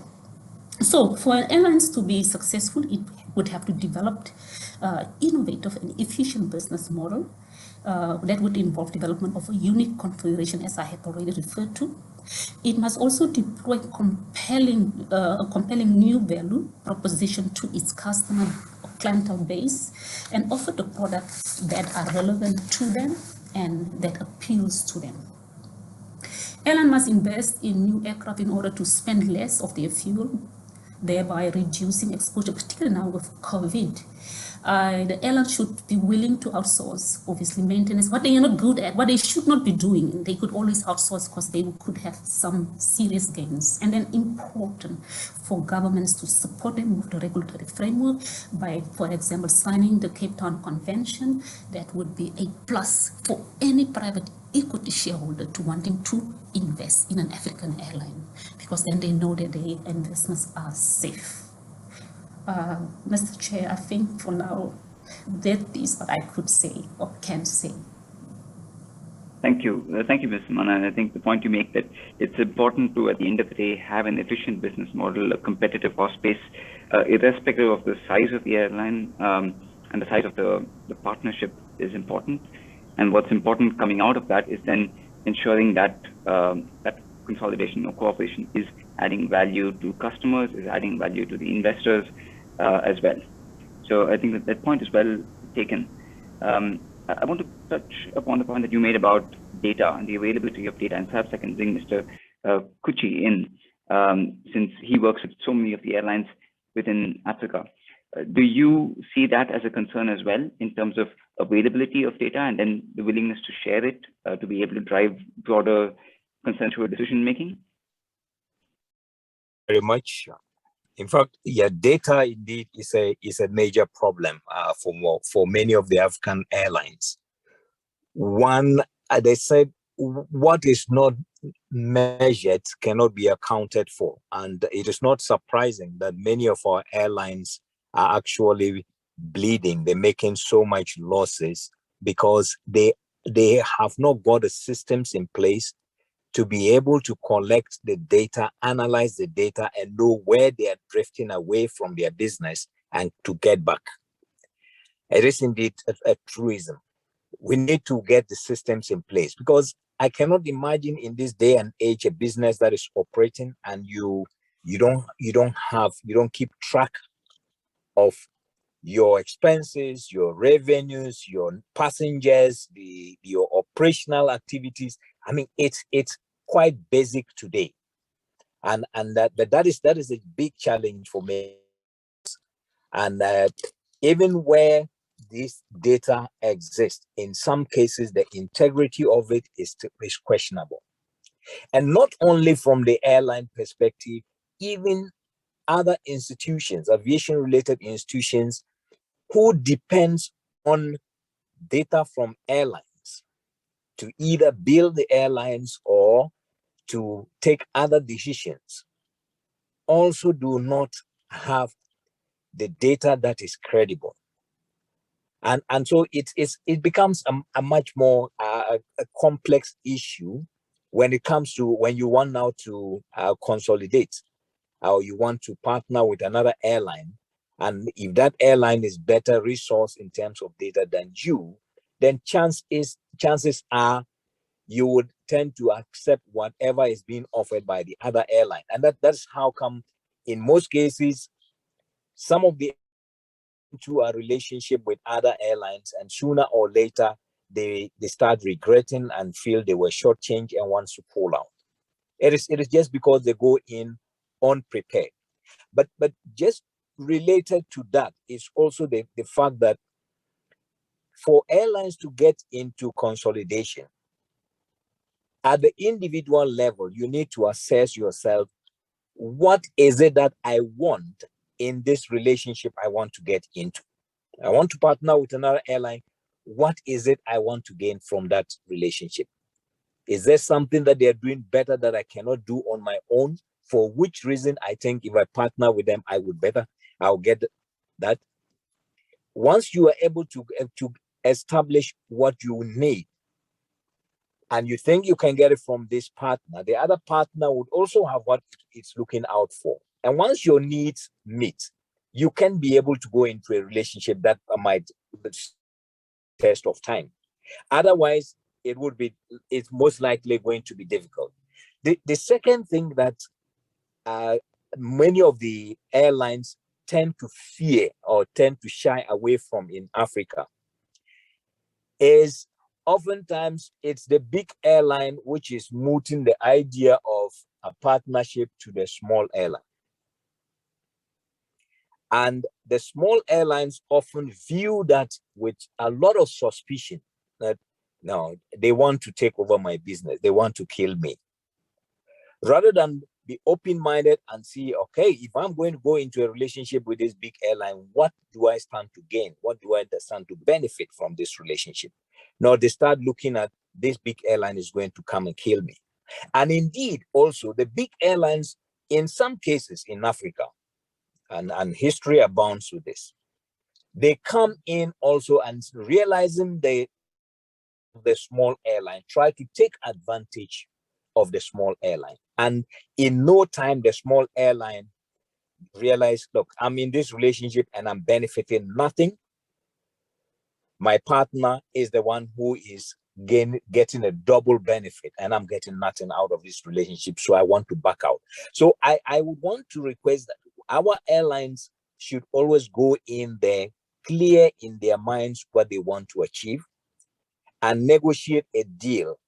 And we try and monitor the relationship as we go along with a view to establishing whether we are actually achieving what we set out to achieve as a partnership. And if we are not, we hold each other to account and we have honest discussions. That is the only way we can go. It doesn't mean there will be no problems if we go into partnerships or consolidation. There will be, but how we deal with them, the openness with which we handle the issues, to that extent help us sustain this relationship.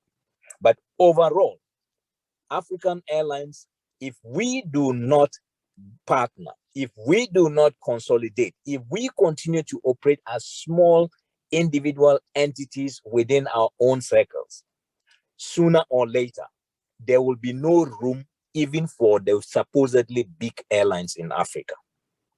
Thank you. Thank you very much, Mr. Kuchi. You make some very strong points, and particularly when you have some large airlines starting to approach smaller airlines, it's perfectly understandable that there would be that suspicion. And it comes back to the point that we saw reflected in the polls about willingness to cooperate perhaps not being as high as it should be. So thank you very much for those comments. We are coming toward the end of the allocated time.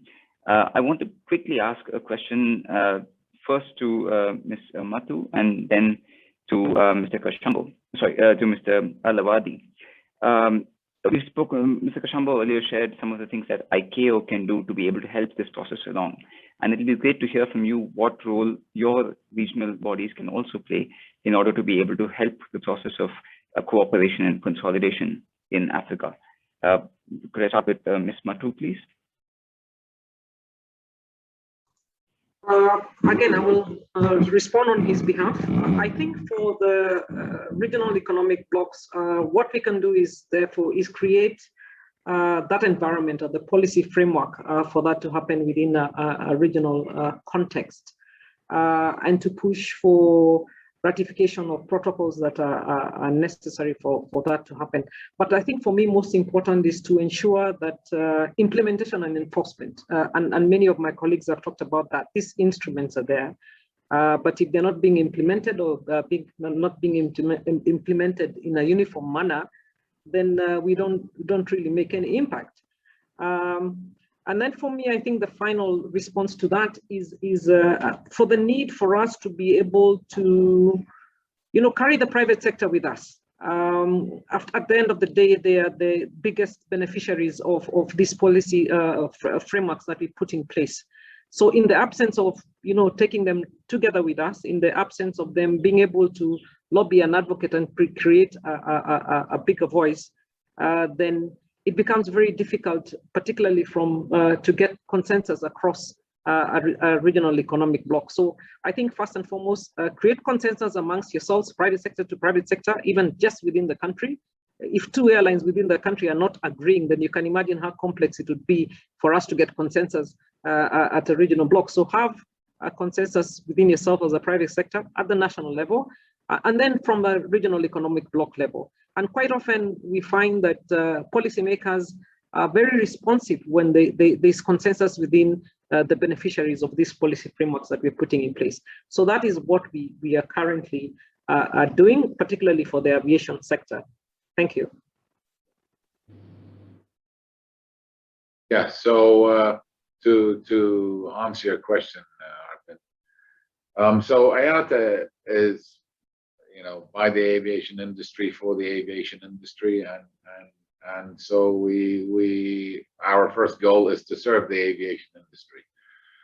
And I'm very willing to put all the resources in the AMI region, IATA's AMI region office, to the stakeholders, the relative stakeholders on the table, to at least discuss and have a way forward on this. I'm planning to travel next week, in fact, to a couple of areas within the Africa continent to touch base on similar issues. And I think it's completely doable, but we need to have the stakeholders agreeing on a way forwards, and that can only happen when we open dialogue with the right stakeholders. So identifying the stakeholders, coming up with a plan on how we get everybody on the table to move forwards. And again, IATA is very willing to put all the resources it has to move this forwards, and I think it's very beneficial for the continent. Thank you very much indeed. Before we wrap up, would anybody like to make any final comments or observations? I would, if you don't mind, Arvind, I would like just to jump in just for a second, okay? After Camille, please. Yeah, sure. So being in this position for the last 7 months, okay, and being a CEO in my previous life for an airline, and then going through COVID for 7 months as a CEO, has taught me a lot. And what I've noticed is a decision by any minister or a number of ministers, or a tiff between one airline and another, actually impacts the aviation industry, and it takes ages for it to recover.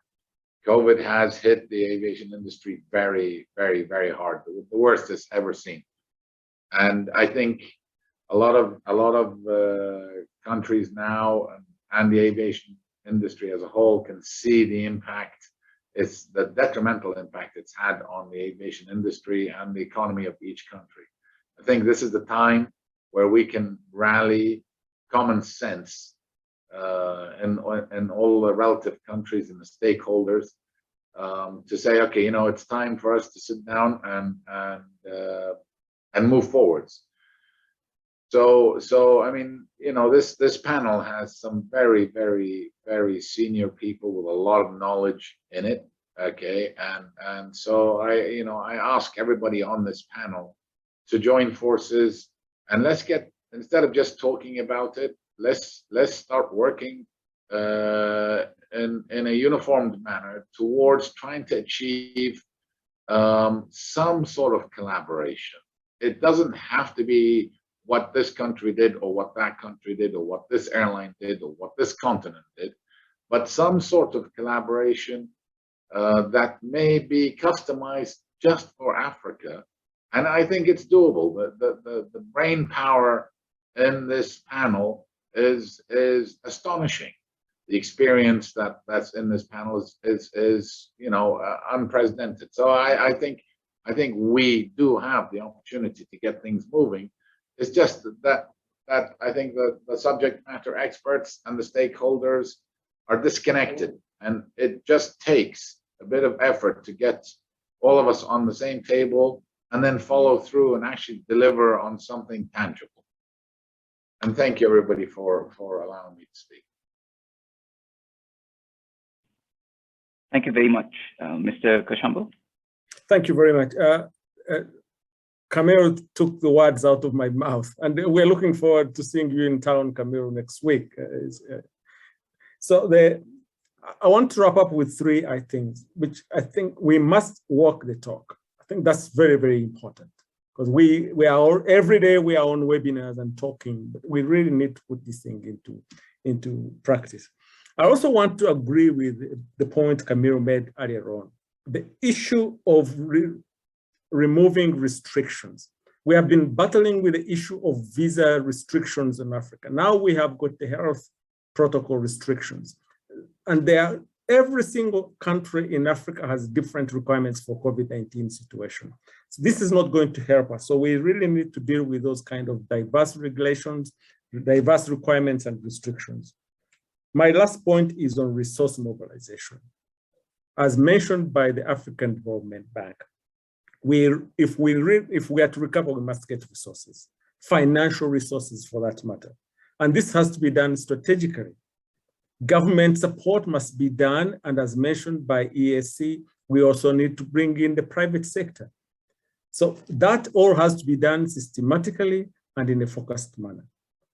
If we understand the purpose of the consolidation we are looking for, as mentioned by Kuki, then we will get out of this less than 2% contribution that we are giving to the world air traffic. It's been low for too long. And if we do not take concrete steps and walk the talk, it will even diminish to less than 1.5%. Thank you very much. Thank you, Mr. Kashambo. Mr. Kuchi, your last words? Yeah, just a quick addition to the point Mr. Kamel made earlier. I would suggest that the organizations represented on this panel, together with Kenya Airways, because Kenya Airways has boldly come up, it needs consolidation in Africa. It wants to champion consolidation in Africa. If the organizations represented on this panel agree at the conclusion of this webinar, Kenya Airways identify 2 or 3 other airlines that might be interested in consolidation and work with them to get them to really establish a partnership and move forward. That could serve as an example. It could also give credence to the time that we have spent here so that it will not be a wasted effort. Thank you. Thank you very much, Mr. Kuchi. And that's really about, in the spirit of walking the talk, right? Because if we say, like we all agree that there is value in consolidation, it is likely to happen. It's time to get that ball rolling. So on that note, thank you very much to all the panelists who participated today. As has been pointed out, it's a very senior group of decision makers, those who have the ability to actually make some very, very meaningful change for the industry. We've touched upon a large number of points, talking about the need for an enabling environment and a policy environment that works in support of these kind of topics. We've spoken about the fact that we have a lot of frameworks, including the legal framework, but there's a need to drive more stringent and consistent implementation. We've spoken about the fact that we need to fix the balance, or at least figure out how we're working within the private sector internally to have consensus, but also how that engagement works with the governments and with the policymakers in the larger interest of the industry. Mr. Alawadi also spoke about the role that governments have, especially in the short term, in terms of being able to support the airline industry through the ongoing crisis. And he also mentioned the valid point that consolidation is not one size fits all, that different solutions for different airlines in different regions. We also spoke about the fact that there's a need for better coordination, especially on data, which, to be honest, could be an entirely independent workshop all by itself if we talk about airline data cooperation. And finally, we spoke about the fact that it's time to walk the talk, to actually put all of this potential into action so that African aviation can actually start to really achieve its full potential. On that note, thank you once again to all of the panelists. Thank you for your time and your insights. Maureen, over to you. Thank you very much, Arvind, for very good moderation of the panel. And thank you to our very able panelists for doing justice to this panel discussion, which was a highlight of the day's work. We will now go to the wrap-up and recommendations of this workshop.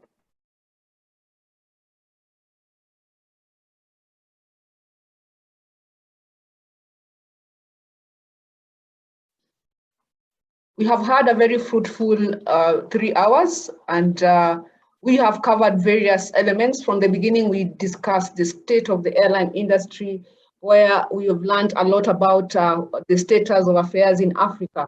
The African market is fragmented and lags behind the other regions in terms of the level of consolidation, and also the trend of consolidation has been on the decline for the last 15 years. We've learned a lot on the various aspects of consolidation. We have the airline partnership models from the lowest level in interline electronic ticketing all the way to the mergers. And we have also gotten some very detailed analytics from Lufthansa consulting team on the consolidation developments, as well as the effect of consolidation on the market dynamics. What is the effect of consolidation on the market size, on the yield, on the revenues, as well as on the customers? And looking across various parameters, the effect has always been positive. On the financial aspects of consolidation from the African Development Bank, we have received the bank's perspective on various considerations that are made during the airline consolidation financing process. And we have gotten very good case studies from 3 airlines, Air Africa, Kenya Airways, and Ethiopian Airlines, who have shared with us first-hand experience on their consolidation models, which have been varied. What worked, what did not work, what are the lessons learned, and what are the recommendations going forward? In terms of the benefits of consolidation, we have seen everywhere where we have consolidation of airlines, there has been enhancement of intra-African connectivity and social and regional economic integration. There's also the aspect of human capital development, cost synergies, revenue synergies, and the spurring of African national carriers, which is a foundation for Pan-Africanism. Consolidation enables African carriers to increase their market share. It is an instrument for the realization of SATAM, and it's also an investment on air transport infrastructure that facilitates growth and improves safety. It also eases the restrictive money transfer policies for airlines that are in equity partnerships and develops tourism. There is potential for more stable financial position for airlines that are in partnership. We have also discussed challenges of consolidation based on the various case studies presented today. Top on the list is the political interference, which is one of the main reasons that has led to the decline of the other airlines that we have gotten the experience from. There's the lack of coordination between national airlines operation. That was the case of AFRAA. Low intra-Africa traffic level back in the day when we had these airlines concept, which was ahead of its time, as we learned from Kenya Airways. The low level of economic integration has also been a hindrance on consolidation, and also the aspect of limited financial resources. There have been external shocks that have hindered airlines consolidating, unfair competition, and legal complexities. The issue of restrictive bursars has also been brought up, and the fragility of diplomatic relations between countries. There is also the aspect of unfavorable taxation and limited convenient financing options available for airlines who are consolidating. Then there's the aspect of cultural mismatch. What are the lessons learned from the discussions today? The pooling of traffic rights, financial resources, and human resources, market opportunities has been a great benefit. Therefore, consolidation overall is of a great benefit for sustainability of the air transport industry. We've also learned that the political interference is a big hindrance, and the gravity is that the consolidation concept is not successfully implemented if there is political interference in the airline model. Management instability and lack of strategic planning has also come up as one of the lessons learned. We need to make this work.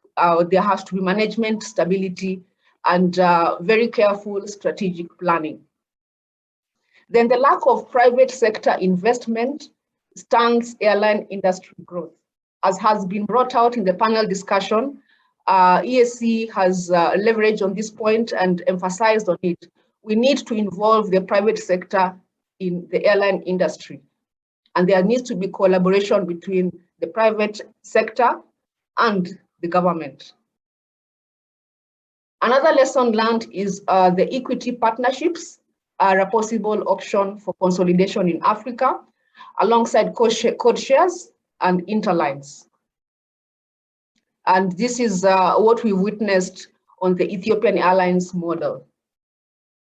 The effective regulatory framework is also critical for cross-border consolidation. We have several recommendations that we have drawn from the discussions and presentations of today's workshop. The first recommendation is that many models can be considered, including equity partnerships between two airlines or across a group of investments, a cooperation between two or more well-matched airlines, or the formation of a new common airline.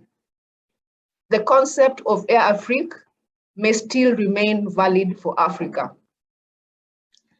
The second recommendation is that appropriate corporate governance structure is necessary for consolidation. Political interference in the airline management should be avoided at all costs. The third recommendation is that there's a call to DFIs to finance the feasibility studies of consolidation models. The fourth recommendation is that there is need for uniform implementation of harmonized regulations and the establishment of an enabling working relationship between regulators and airlines.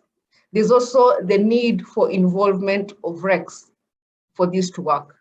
Noting that in Africa, we have harmonized regulation, our main challenge is the uniform implementation. And this is where now organizations such as ICAO will come in to support the industry.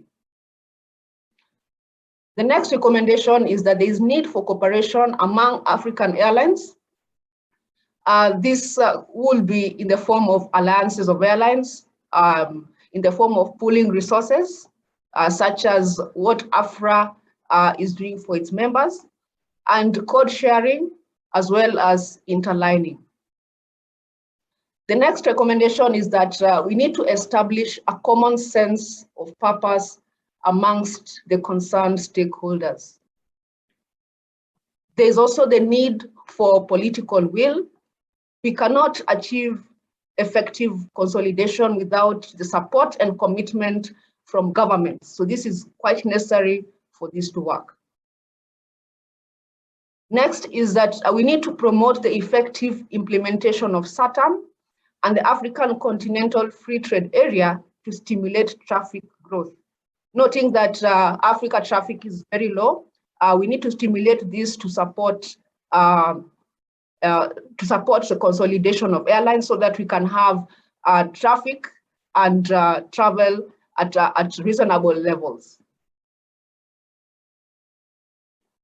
There's also need for careful evaluation of potential potential consolidation partnerships based on factual data.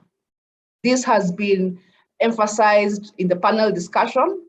We need to do due diligence, and this should be data-driven as we evaluate our potential airline partners. The aspect of cargo, which has gained importance from the onset of COVID, we need to explore the possibility of cargo consolidation. And finally, there is need for government and private sector collaboration to achieve concrete steps in airline consolidation. So that brings us to the end of today's workshop, which has been very fruitful. We have seen very good and informative presentations and discussions all through the day. And we have discussed in detail various aspects on airline consolidation. And all in all, what we can go home with is that consolidation is the way to go. It's just that we need to agree, and we need to look at how do we implement this carefully. African market is very fragmented, and in as much as small is not beautiful, we have also noted that big is also not always right. So we need to achieve the right size and take the right way of implementing the consolidation. We need to start with some form of collaboration because there are different levels of collaboration which will lead us to the high levels, whether it is at a low level of interline electronic ticketing, code shares. Some level of collaboration is important for us to address the issue of viability of African airlines. And that brings us to the end of today's discussion. I would wish to take this opportunity to thank sincerely our teams that have worked with us, from Lufthansa Consulting, Matthias, Arvind, and Katrin. We have worked through this journey, and we really thank you for your dedication and your efforts. From Kenya Airways, we have Dalmas, and through the support of Mr. Alan Kilavuka, who actually was a force behind us coming up with this concept of this workshop, and will be working with us even as we agree to say that we walk the talk. We really appreciate your support. And from AFRAA side, to thank DC Okaya, who has been quite instrumental in organizing this workshop, and AFRAA Secretary General, Mr. Abdelrahman Berté, who without whom this workshop would not have been held and to achieve the level of successful discussions that we've had today. I will now wish to hand over the floor to AFRAA Secretary General to give his final concluding remark. SG, you have the floor. Yes, thank you, Maureen. I won't be very long. Again, I join you to thank all presenters, all speakers, all distinguished participants to this workshop. I would like also to thank Mr. Alan Kilavuki, Kenya Airways CEO, Catherine from Lufthansa, and all the teams for the successful organization of this meeting. We all know that consolidation is beneficial for our industry. Therefore, I would like to call all stakeholders to action. In particular, we need to see more cooperation among African airlines towards consolidation. Finally, and most important, we need decisive support of development financing institutions and commitment from government for airlines consolidation. And I will end with this quote: let us walk the talk. I wish you all a good evening. Thank you.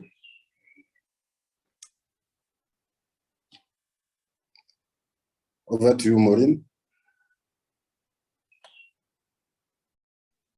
Thank you, SG. And I think at this moment, participants, thank you for taking the afternoon to walk with us this journey of the workshop. You are free to walk to exit at your convenience. The presentations will be shared to all participants who registered for the webinar, as well as recording of some of the key components of today's discussion. And in case of any inquiries or questions or aspects you wish to clarify based on today's discussions, please feel free to send us an email. We'll be happy to get back to you post-webinar. So thank you, and have a good remainder of the day. Bye-bye.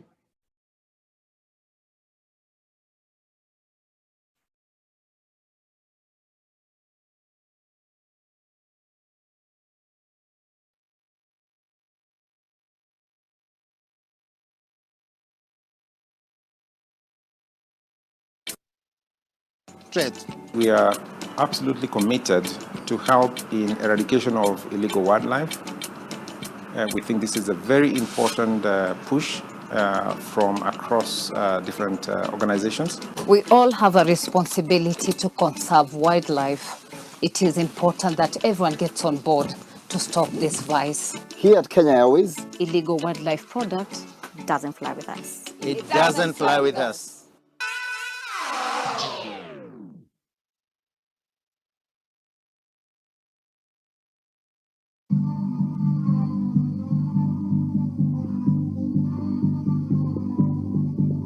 I am Alan Kilavuka. Welcome to the first 787 Dreamliner freighter conversion.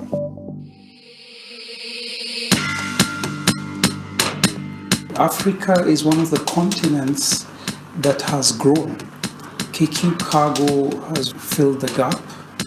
We've operated over 1,500 sectors during this pandemic. The biggest thing is just the initiative and innovation that we find in the KQ family. We were thrown a challenge and an opportunity. Once COVID hit, there was quite a significant decrease in passenger numbers, which meant we had quite a number of passenger aircraft flying around. We had cargo team carry cargo on the passenger seat. And this enabled them to meet the supply demand at that point. And this is where this project came about.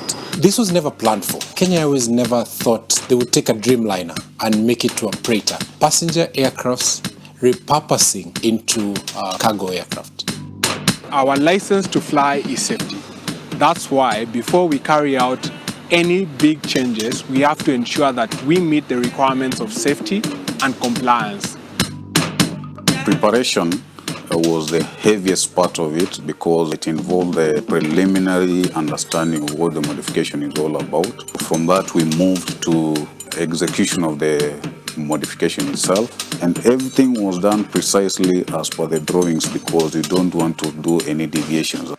I feel good about this project. It's the first in the world, and it also shows that we can be intrapreneurial.